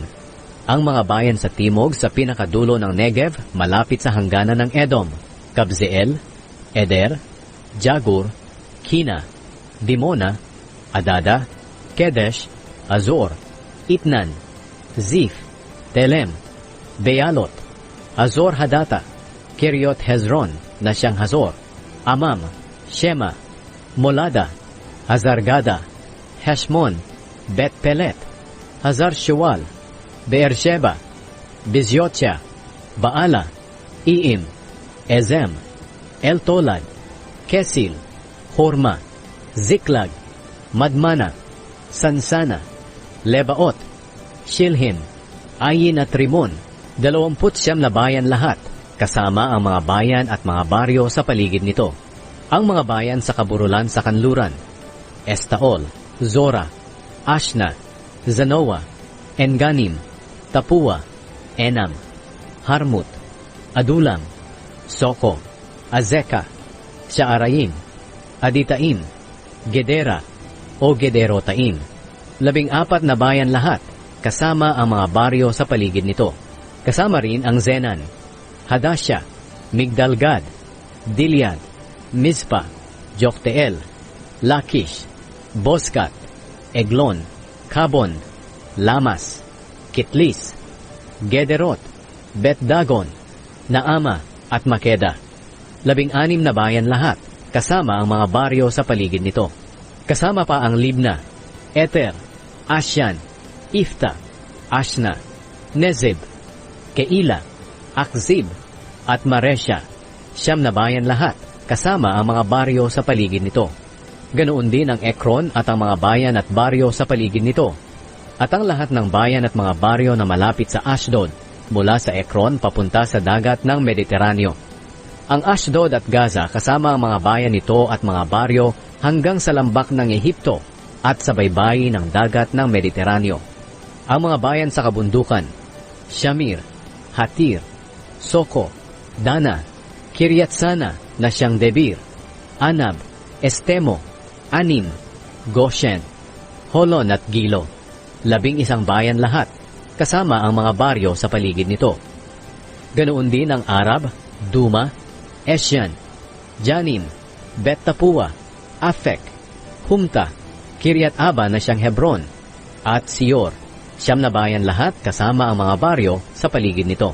Kabilang din ang Maon, Carmel, Ziph, Huta, Jezreel, Jokdeam, Zanoa, Kain, Gibeya at Timna.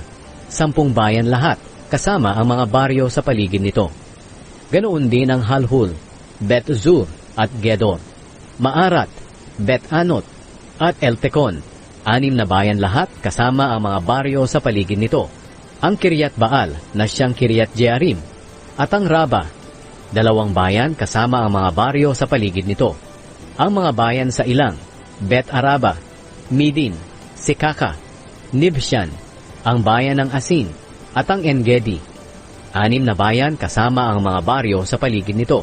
Pero hindi mapaalis ng lahi ng Huda ang mga Jebuseo na nakatira sa Jerusalem. Kaya hanggang ngayon, doon pa sila nakatira, kasama ng mga mamamayan ng Huda.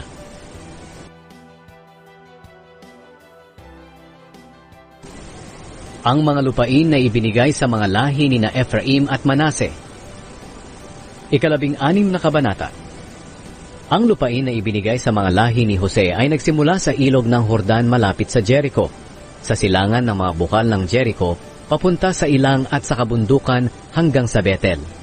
Mula sa Betel na siyang Luz, dumaraan ito sa Atarot, na kung saan nakatira ang mga Arkeo, at pababa sa kanluran papunta sa lugar ng mga Hafleteo, hanggang sa hangganan ng mababang Bet-Horon, at nagpatuloy ito sa Gezer hanggang sa dagat ng Mediteraneo.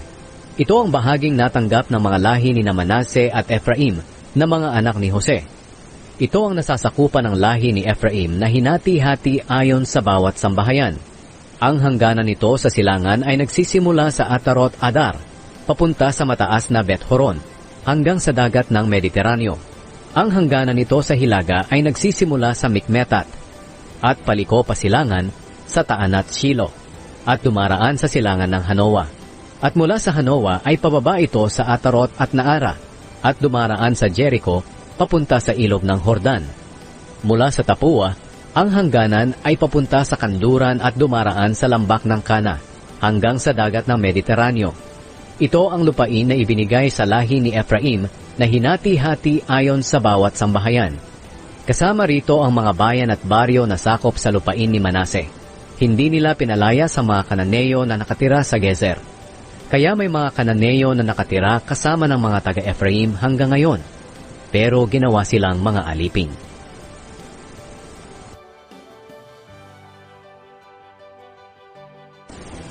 Ang lupain ng kalahating lahi ni Manase. 17 kabanata. May ibinigay din ng mga lupain para sa kalahating lahi ni Manase na panganay na anak ni Jose. Ang Gilead at ang Bashan sa silangan ng ilog ng Jordan ay ibinigay kay Makir dahil mabuti siyang sundalo. Si Makir ang panganay ni Manase at ang ama ni Gilead. Ang lupain sa kanluran ng Jordan ay binigay sa ibang mga lahi ni Manase. Ang mga sambahayan ni na Abiezer, Helek, Asriel, Shechem, Hefer, at Shemida. Sila ang mga lalaking anak ni Manase at mga pinuno ng kani-kanilang angkan. Ngayon, may isang tao na ang pangalan ay si Zelophehad. Anak siya ni Hefer at apo ni Gilead. Si Gilead ay anak ni Makir, at si Makir ay anak ni Manase. Si Zelophehad ay walang anak na lalaki, kundi mga babae lang. Sila'y sina Mala, Noe, Hogla, Milka at Tirza. Pumunta sila kina Eleazar na pari, Josue na anak ni Nun at sa mga pinuno at sinabi, "Nag-utos po ang Panginoon kay Moises na bigyan kami ng lupain, gaya po ng mga kamag-anak naming lalaki. Kaya binigyan sila ng bahagi nila ayon sa iniutos ng Panginoon. Ito ang dahilan kung bakit ang lahi ni Manase ay nakatanggap ng 10 bahagi ng lupain, hindi kasama ang Gilead at Bashan sa silangan ng Jordan, dahil binigyan din ng bahagi ang mga kalahing babae kagaya ng mga kalahi niyang lalaki. Ang Gilead ay binigay sa iba pang lahi ni Manase. Ang hangganan ng lupain ng lahi ni Manase ay nagmula sa Asher hanggang sa Mikmetat, sa silangan ng Shechem papuntang timog, sa lupain ng mga nakatira malapit sa bukal ng Tapua. Ang mga lupain sa paligid ng Tapua ay pagmamay-ari ng lahi ni Manase, pero ang Tapua na nasa hangganan ng lupain ni Manase ay pagmamay-ari ng lahi ni Ephraim. Tumuloy ito sa hangganan na papunta sa lambak ng Kana. Sa timog ng lambak na ito ay may mga bayan na pagmamay-ari ng lahi ni Ephraim, kahit nakasama ito sa mga bayan ng lahi ni Manase. Ang hangganan ng lahi ni Manase ay patuloy sa hilaga ng lambak hanggang sa dagat ng Mediteraneo. Ang lupain sa timog ng ilog ay pagmamay-ari ng lahi ni Ephraim, at ang lupain sa hilaga ng ilog ay pagmamay-ari ng lahi ni Manase. Ang hangganan ng lupain ng lahi ni Manase sa kanluran ay ang dagat ng Mediteraneo. Ang nasa hilaga ng lahi ni Manase ay ang lahi ni Asher, at ang nasa silangan ay ang lahi ni Isakar. Ito ang mga bayan sa lupain ng lahi ni na Isakar at Asher na ibinigay sa lahi ni Manase: ang Bethshan, Ibleam, Dor na tinatawag ding Naphat-Dor, Endor, Taanak, Megiddo, at ang mga bayan sa paligid nito. Pero hindi naangkin ng mga lahi ni Manase ang mga bayan na ito dahil hindi nila mapaalis ang mga Kananeo roon. Ngunit nang matatag na ang mga Israelita, inalipin nila ang mga Kananeo, pero hindi nila itinaboy ng lubusan ng mga ito. Sinabi ng mga lahi ni Jose kay Josue, "Bakit isang bahagi lang ng lupain ang ibinigay mo sa amin? Napakarami namin, dahil pinagpala talaga kami ng Panginoon." Sumagot si Josue, "Kung talagang marami kayo at maliit para sa inyo ang mga kabundukan ng Ephraim, pumunta kayo sa mga kagubatan ng mga Perizeo at Rapaimeo. Linisin niyo ang lugar na iyon para sa sarili ninyo." Sinabi ng mga lahi ni Jose, "Ang mga kabundukan ay maliit para sa amin, at hindi namin kaya ang mga Kananeo sa kapatagan, dahil may mga karwahe silang bakal. At ganoon din ang mga Kananeo sa Bethshan, at sa mga bayan sa paligid nito at sa lambak ng Jezreel."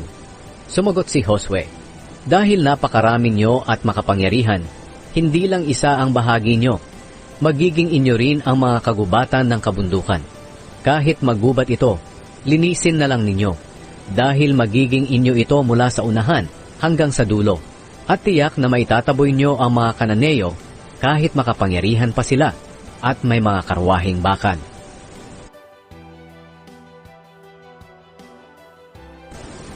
Ang pagkakahati-hati ng iba pang lupain.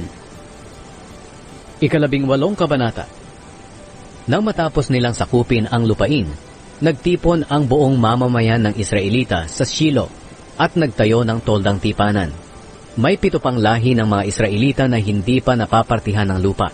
Kaya sinabi ni Josue sa mga Israelita, "Kailan nyo pa ba sasakupin ang natirang lupain na ibinigay sa inyo ng Panginoon, ang Diyos ng mga ninuno nyo? Pumili kayo ng 3 tao sa bawat lahi. Papupuntahin ko sila para suriin ang natirang lupain. Pagkatapos babalik sila sa akin na may dalang mapa na ginawa nila, na nagpapakita kung papaano hahatiin ang lupain iyon. Dapat hatiin ang lupain sa 7 bahagi. Hindi kasali ang lupain ng lahi ni Huda sa timog, at ang lupain ng lahi ni Jose sa hilaga.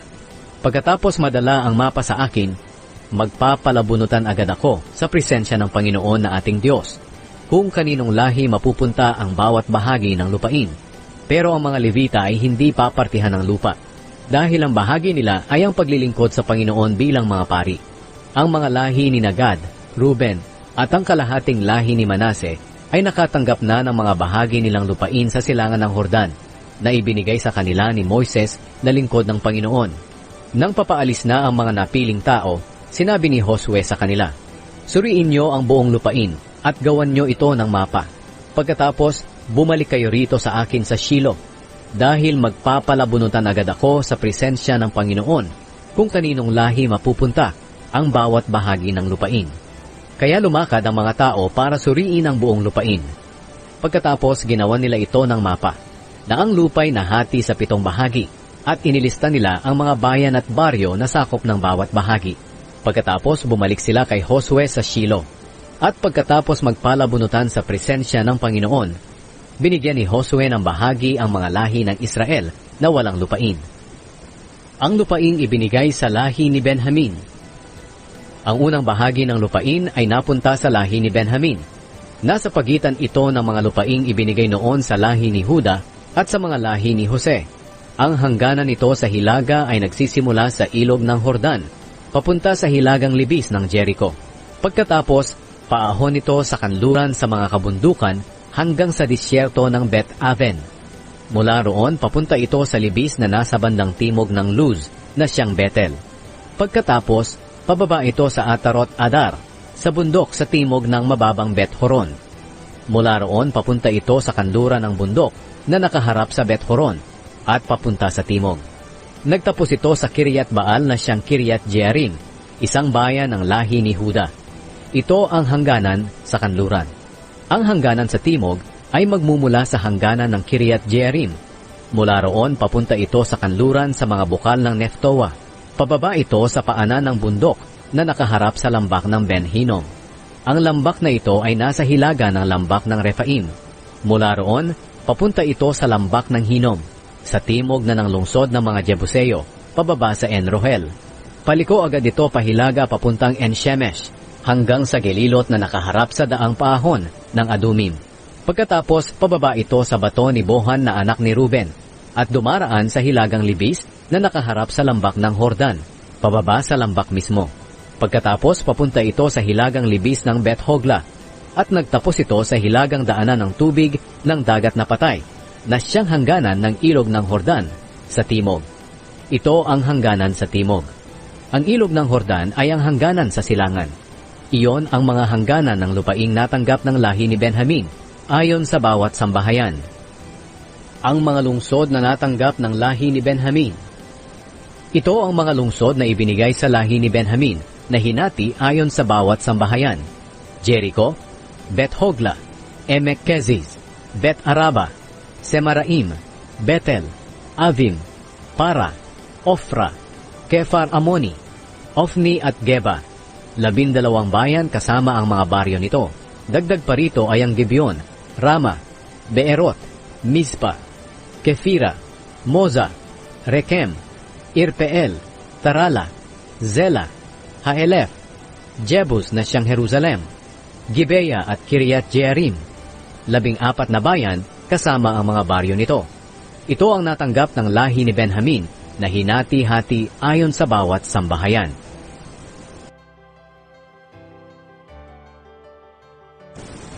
Ang lupaing ibinigay sa lahi ni Simeon. 19 na kabanata. Ang ikalawang pinartihan ng lupa ay ang sambahayan ng lahi ni Simeon. Ang lupain nila ay nasa gitna ng lupaing ibinigay sa lahi ni Huda.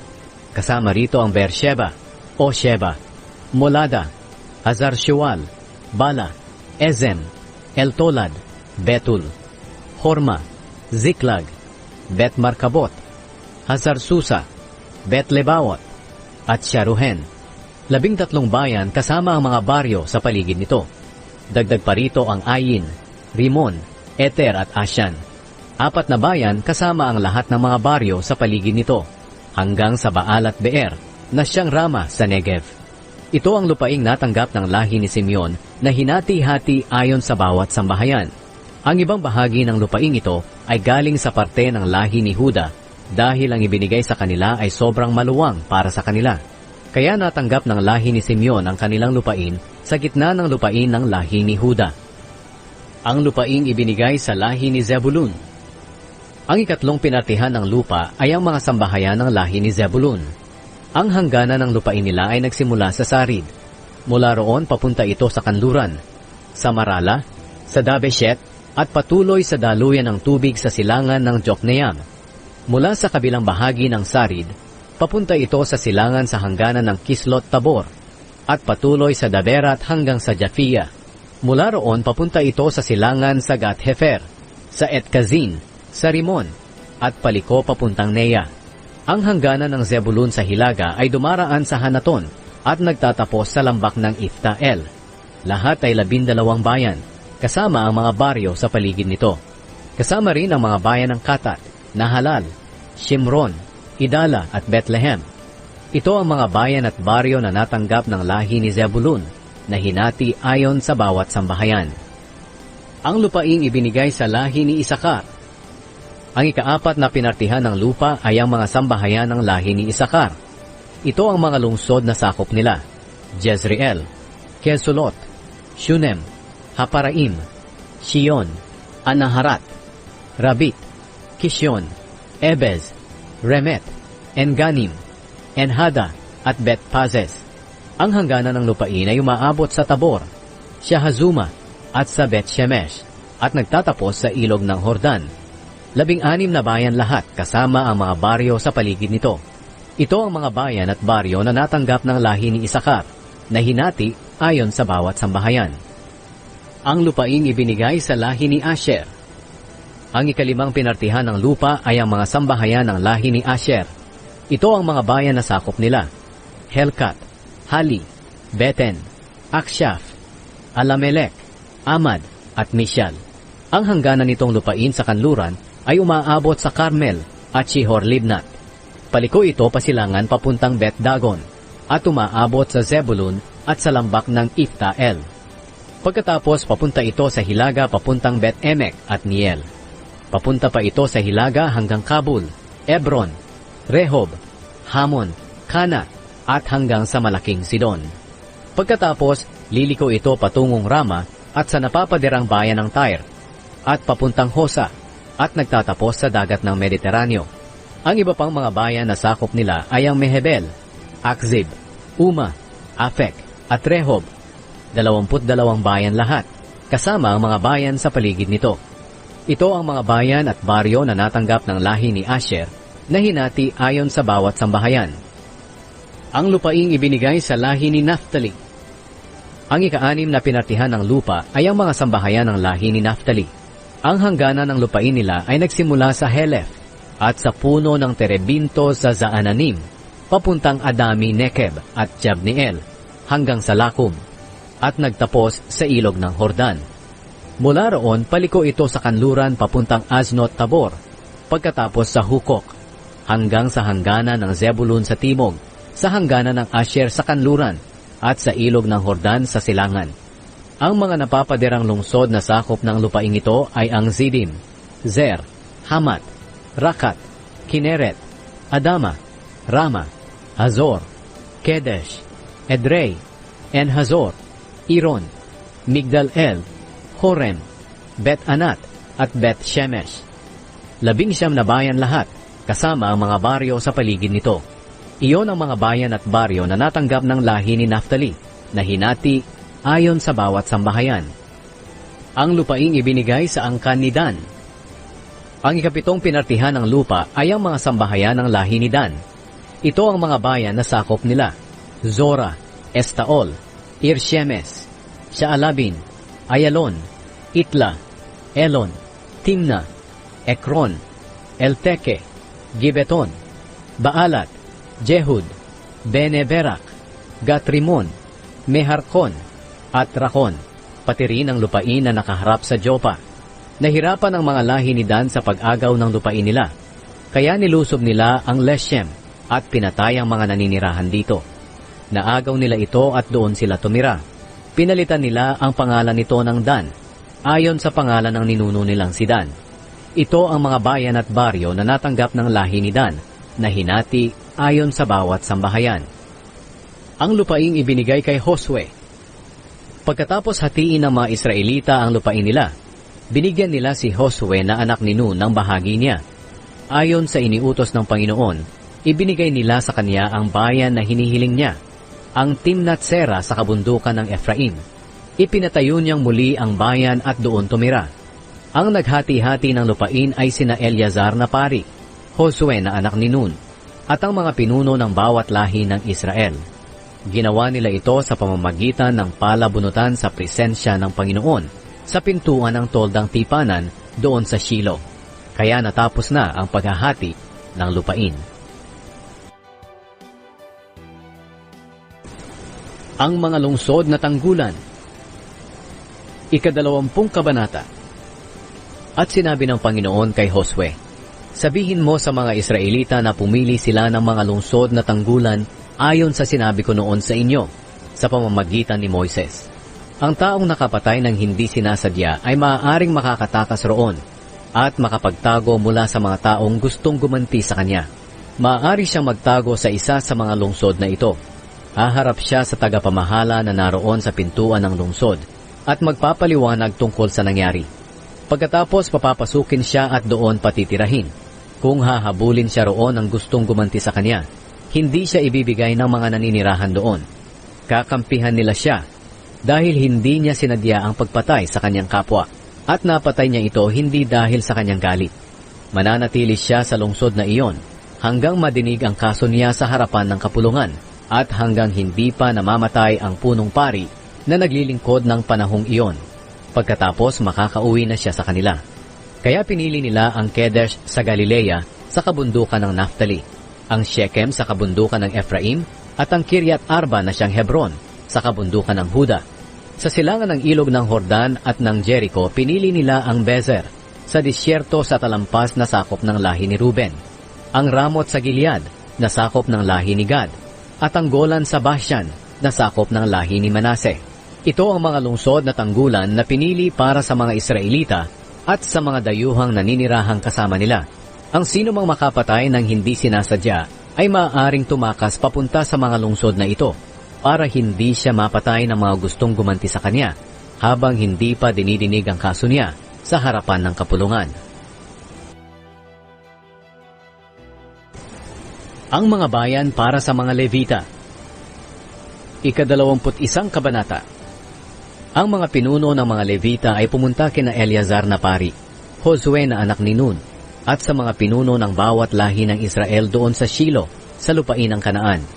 Sinabi nila, nagutos ang Panginoon sa pamamagitan ni Moises na bigyan kami ng mga bayan na titirahan namin at mga pastulan para sa mga hayop namin.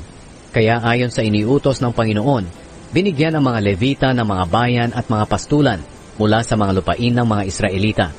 Ang unang nakatanggap ng lupain ay ang mga angkan ni Kohat. Ang mga Levita na mula sa angkan ni Aaron ay kabilang sa angkan ni Kohat. Nakatanggap sila ng 13 bayan na galing sa lupain ng mga lahi ni Nahuda, Simeon at Benjamin. Ang ibang mga angkan ni Kohat ay binigyan ng 10 bayan mula sa lupain ng mga lahi ni Ephraim, Dan at ng kalahating lahi ni Manase. Ang mga angkan ni Gershon ay binigyan ng 13 bayan mula sa lupain ng mga lahi ni Isakar, Asher, Naphtali at ng kalahating lahi ni Manase sa Bashan. Ang mga angkan ni Merari ay binigyan ng 12 bayan mula sa lupain ng mga lahi ni Ruben, Gad at Zebulun. Kaya sa paraan ng palabunutan, binigyan ng mga Israelita ang mga Levita ng mga bayan at mga pastulan ayon sa iniutos ng Panginoon kay Moises. Ito ang mga pangalan ng mga bayan na mula sa lupain ng mga lahi ni Simeon at Huda na ibinigay sa mga angkan ni Aaron. Sila ang mga angkan ni Kohat na mga Levita. Sila ang unang nabunot na bibigyan ng mga bayan. Ibinigay sa kanila ang Kiryat Arba na siyang Hebron sa kabundukan ng Huda. Kasama na ang mga pastulan sa paligid nito. Si Arba ang ama ni Anak. Pero ang mga bukirin ng lungsod at ang mga baryo sa paligid nito ay ibinigay na kay Caleb na anak ni Jefune bilang bahagi niya. Kaya ibinigay sa mga angkan ni Aaron ang Hebron na isa sa mga lungsod na tanggulan. kung saan makakapagtago ang taong nakapatay ng hindi sinasadya. Ibinigay din sa kanila ang Libna, Hatir, Estemoa, Holon, Debir, Ayin, Huta at Bet-Shemesh, kasama ang mga pastulan nila. 9 na bayan lahat mula sa lupain ng mga lahi ni Simeon at Huda. Binigyan din sila ng 4 na bayan mula sa lupain ng lahi ni Benjamin. Ito ay ang Gibeon, Geba, Anatot at Almon, kasama ang mga pastulan nito. Ang natanggap ng mga pari na angkan ni Aaron ay 13 bayan lahat, kasama ang mga pastulan nito. Ang ibang angkan ni Kohat na mga Levita ay nakatanggap ng 4 na bayan mula sa lupain ng lahi ni Ephraim.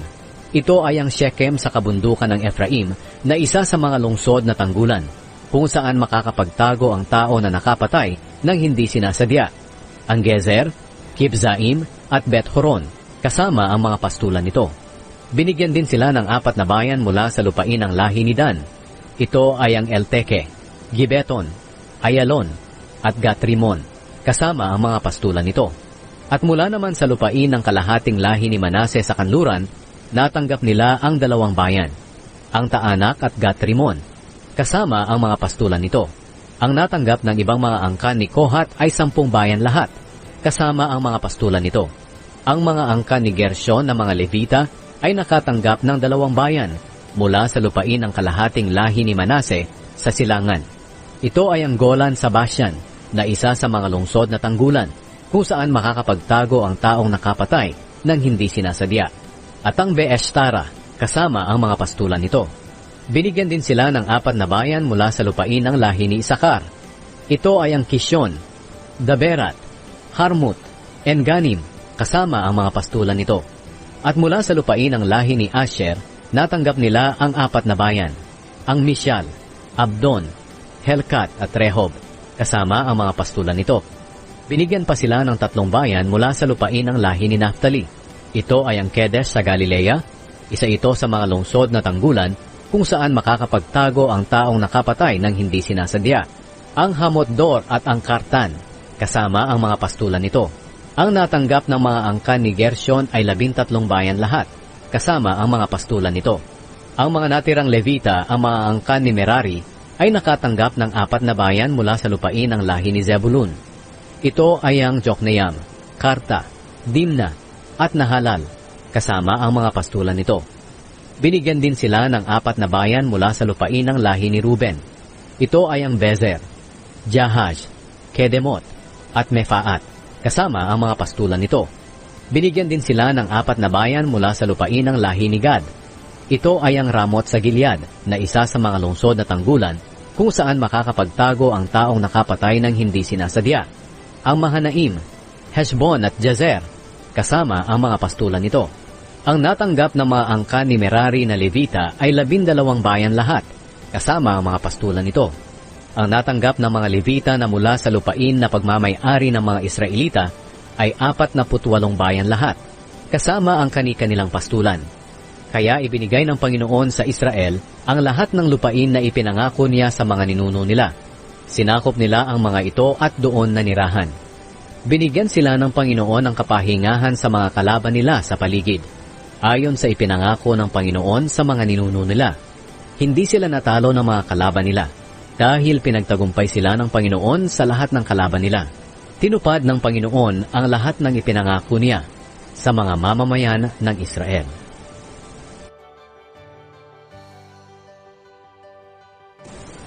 Bumalik sa kanilang lugar ang mga lahi ng Israel sa silangan. Ika-22 kabanata. Tinipon ni Josue ang mga mamamayan ng lahi ni Ruben, Gad at ng kalahating lahi ni Manase. Sinabi ni Josue sa kanila, "Ginawa niyo ang lahat ng iniutos sa inyo ni Moises na lingkod ng Panginoon, at sinunod din ninyo ang lahat ng iniutos ko. Hanggang ngayon hindi niyo pinababayaan ang mga kapatid ninyong Israelita, at tinupad niyong mabuti ang lahat ng iniutos sa inyo ng Panginoon na inyong Diyos. At ngayon, naangkin na ng mga kapatid ninyong Israelita ang kapahingahan na ipinangako sa kanila ng Panginoon. Kaya bumalik na kayo sa mga lugar nyo sa kabila ng ilog ng Hordan, sa lupain na ibinigay sa inyo ni Moises na lingkod ng Panginoon. Pero huwag niyong kalimutang tuparin ang mga utos at katuruan na ibinigay sa inyo ni Moises na lingkod ng Panginoon. Ibigin niyo ang Panginoon na inyong Diyos. Mamuhay kayo ayon sa kalooban niya. Tuparin ang mga utos niya. Maging matapat sa kanya at paglingkuran niyo siya ng buong puso't kaluluwa. Binasbasan sila ni Josue at pinauwi.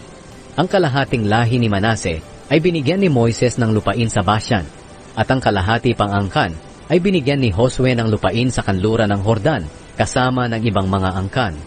Nang papauwi na sila, binasbasan sila ni Josue at sinabi, "Magsiuwi kayo na dala ang marami niyong kayamanan, mga hayop, pilak, ginto, tanso, bakal at mga damit.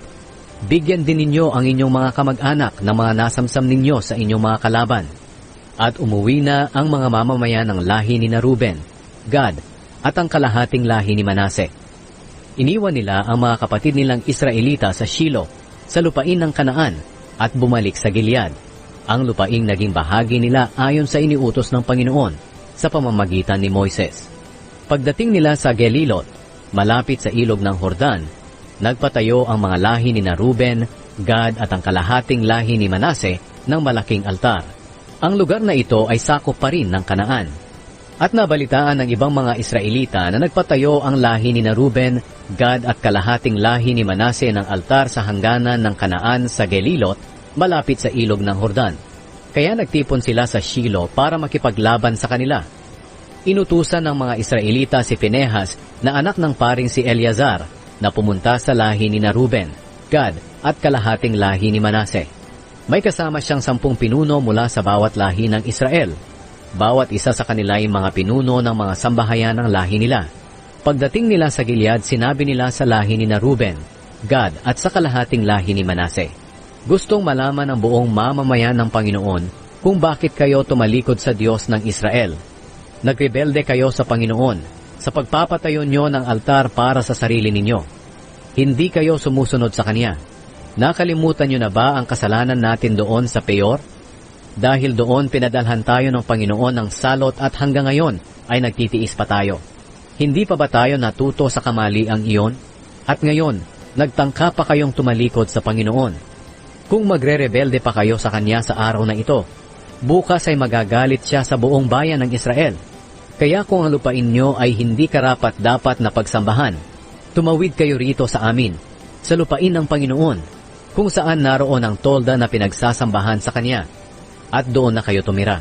Pero huwag lang kayong magtatayo ng ibang altar maliban sa altar ng Panginoon na ating Diyos, dahil iyan ay isang pagre-rebelde sa Kanya at sa amin. Nakalimutan nyo na ba si Akan na anak ni Zerah? Nang nilabag niya ang utos tungkol sa mga bagay na nakalaang ihandog ng buo sa Panginoon, pinarusahan siya at ang buong mamamayan ng Israel. Hindi lang siya ang namatay dahil sa kasalanan niya. Sumagot ang mga lahi ni Ruben, Gad at kalahating lahi ni Manase sa mga pinuno, "Ang Panginoon po ay ang makapangyarihang Diyos. Ang Panginoon po ay ang makapangyarihang Diyos. Nalalaman po niya kung bakit namin ito ginawa. At dapat din ninyong malaman, kung nagrebelde kami, o kaya'y lumabag sa Panginoon, patayin niyo kami sa araw na ito. Kung nilabag namin ang Panginoon dahil sa pagpapatayo namin ng sariling altar para alayan namin ang mga handog na sinusunog, handog bilang pagpaparangal sa Panginoon, o kaya'y handog para sa mabuting relasyon, ang Panginoon sana ang magparusa sa amin. Ginawa namin ito dahil natakot kami na baka dumating ang panahon na sabihin ng mga kaapu-apuhan nyo sa mga kaapu-apuhan namin ng ganito, 'Ano ang pakialam nyo sa Panginoon, ang Diyos ng Israel? Ginawa na ng Panginoon na hangganan ang ilog ng Hordan para ihiwalay kayo sa amin. Kayong mga lahi ni Ruben at Gad, wala kayong bahagi sa Panginoon. Baka ang mga kaapu-apuhan nyo ang siyang magpahinto sa mga kaapu-apuhan namin sa pagsamba sa Panginoon. Kaya ipinatayo namin ang altar, hindi para sa mga handog na sinusunog o sa iba pang mga handog, kundi para maging tanda para sa amin, sa inyo, at para sa mga susunod nating henerasyon na sinasamba namin ang Panginoon sa pamamagitan ng mga handog na sinusunog, mga handog bilang pagpaparangal sa Panginoon, at ng iba pang mga handog na naroon sa tolda niya.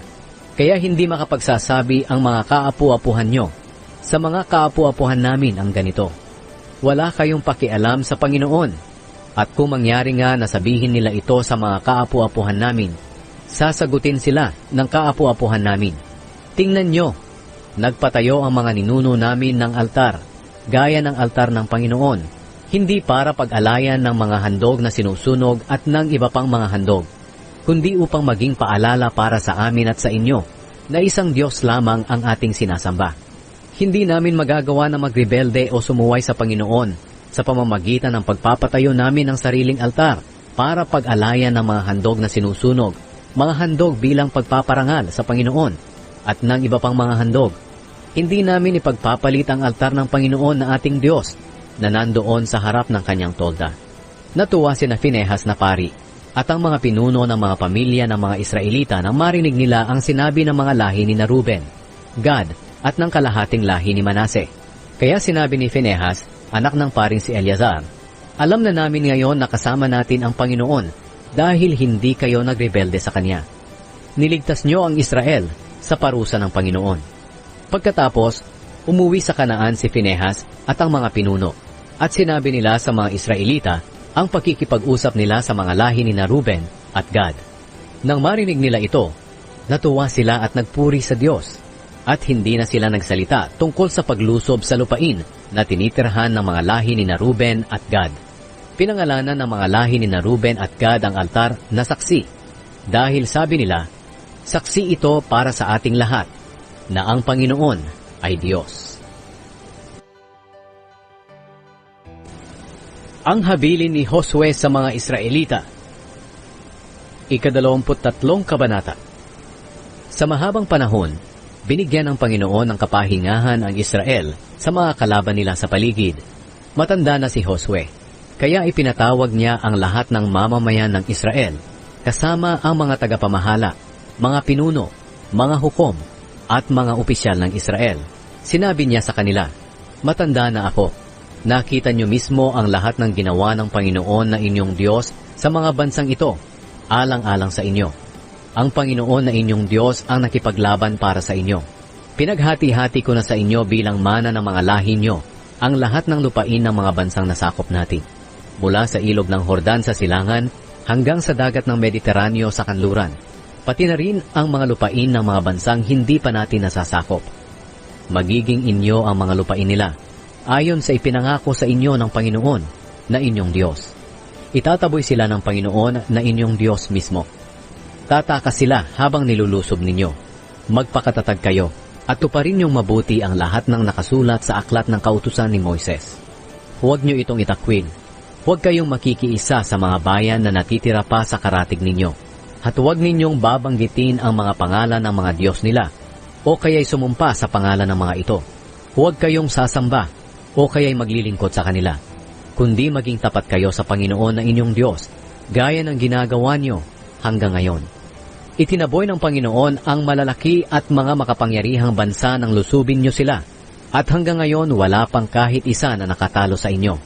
Kahit sino sa inyo ay makakapagtaboy ng 1,000 tao, dahil ang Panginoon na inyong Diyos ang nakikipaglaban para sa inyo, ayon sa ipinangako niya. Kaya ingatan ninyong lubos sa inyong puso na ibigin ang Panginoon na inyong Diyos. Pero kung tatalikod kayo sa Kanya, at makikipag-isa sa mga karatig bansang natira, at makikipag-asawa sa kanila at makikisalamuha, tiyak na hindi na itataboy ng Panginoon na inyong Diyos ang mga bansang ito.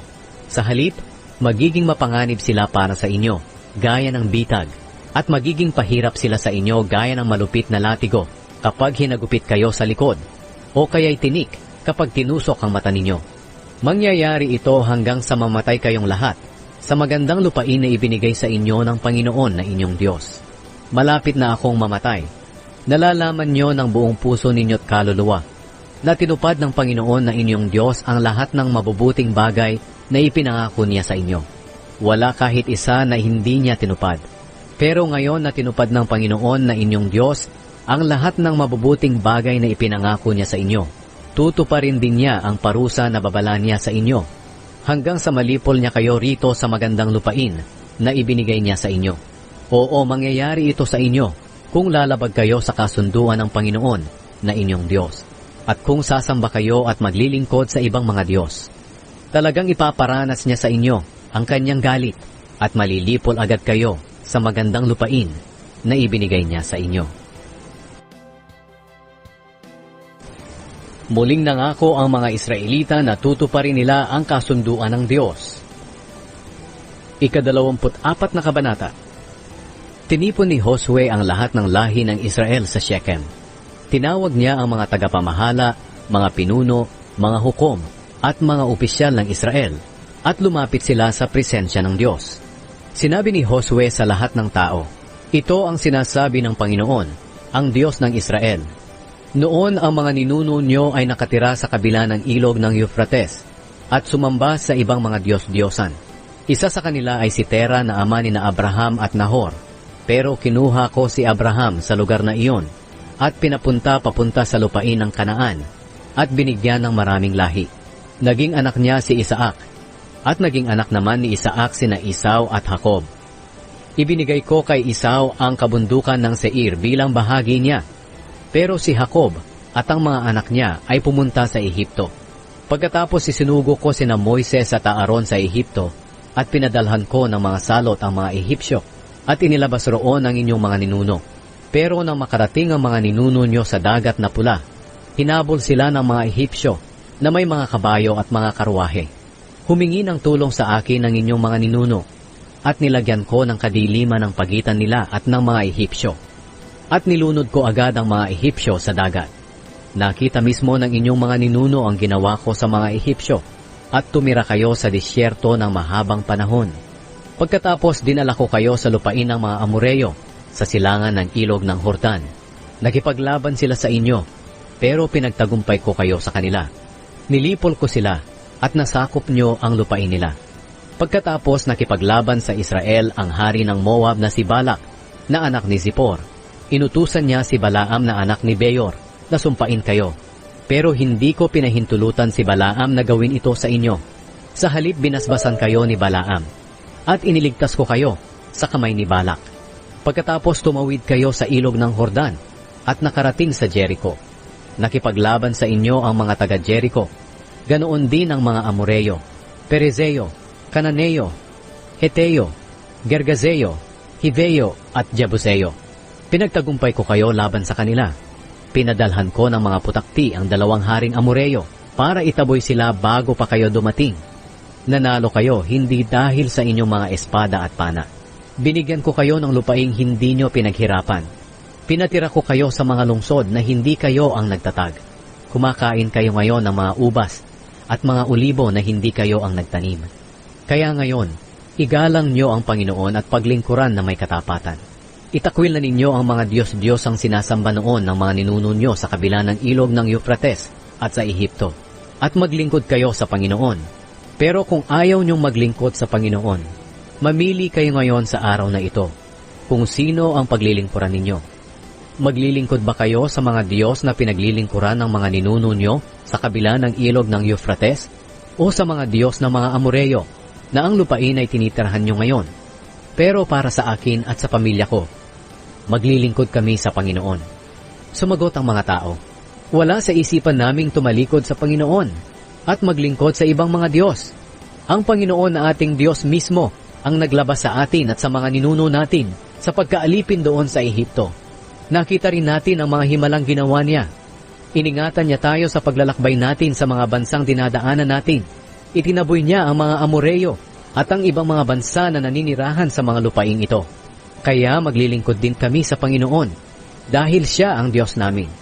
Sinabi ni Josue sa mga tao, "Hindi kayo makapaglilingkod sa Panginoon dahil siya'y banal na Diyos at ayaw niya na may sinasamba kayong iba. Hindi niya babaliwalain ang pagrerebelde at mga kasalanan ninyo. Kapag itinakwil nyo ang Panginoon at naglingkod kayo sa ibang Diyos, magagalit siya sa inyo at paparusahan niya kayo. Lilipulin niya kayo kahit na noon ay naging mabuti siya sa inyo." Pero sumagot ang mga tao kay Josue, "Maglilingkod kami sa Panginoon." Sinabi ni Josue, "Kayo mismo ang mga saksi sa mga sarili nyo na pinili ninyong paglingkuran ang Panginoon." Sumagot sila, "Oo, mga saksi kami." Pagkatapos sinabi ni Josue, "Kung ganoon, itakwil nyo na ang mga Diyos-Diyosan nyo at paglingkuran ninyo ng buong puso ang Panginoon, ang Diyos ng Israel." Sumagot ang mga tao, "Paglilingkuran namin ang Panginoon naming Diyos at susundin namin ang mga utos niya." Nang araw na iyon, Gumawa si Josue ng kasunduan sa mga tao roon sa Shechem at ibinigay niya sa kanila ang mga kautusan at mga tuntunin. Sinulat ito ni Josue sa aklat ng kautusan ng Diyos. Pagkatapos kumuha siya ng malaking bato at itinayo sa puno ng terebinto, malapit sa banal na lugar ng Panginoon. At sinabi ni Josue sa lahat ng tao, "Ang batong ito ang saksi natin na nakipag-usap ang Panginoon sa atin. Magpapatunay ito laban sa inyo kung tatalikuran ninyo ang Diyos." Pagkatapos, pinauwi ni Josue ang mga tao sa kanya-kanyang lugar. Namatay si Josue at si Eleazar. Dumating ang panahon na namatay ang lingkod ng Panginoon na si Josue na anak ni Nun sa edad na 110. Inilibing siya sa lupain niya sa Timnath-Sera sa kabundukan ng Ephraim sa hilaga ng bundok ng Gaas. Naglingkod sa Panginoon ang mga Israelita habang nabubuhay pa si Josue. At kahit patay na si Josue, nanatili pa rin sila sa paglilingkod sa Panginoon habang buhay pa ang mga tagapamahala ng Israel na nakaranas ng lahat ng ginawa ng Panginoon para sa Israel. Ang mga buto ni Jose na dinala ng mga Israelita mula sa Ehipto ay inilibing sa Shechem, sa lupa na binili ni Jacob ng 100 pilak sa mga anak ni Hamor na ama ni Shechem. Ang lupang ito ay bahagi ng teritoryo na ibinigay sa mga lahi ni Jose. Namatay din si Eleazar na anak ni Aaron at inilibing sa Gibeah, ang bayan sa kabundukan ng Ephraim, na ibinigay ni Eleazar sa anak niyang si Phinehas.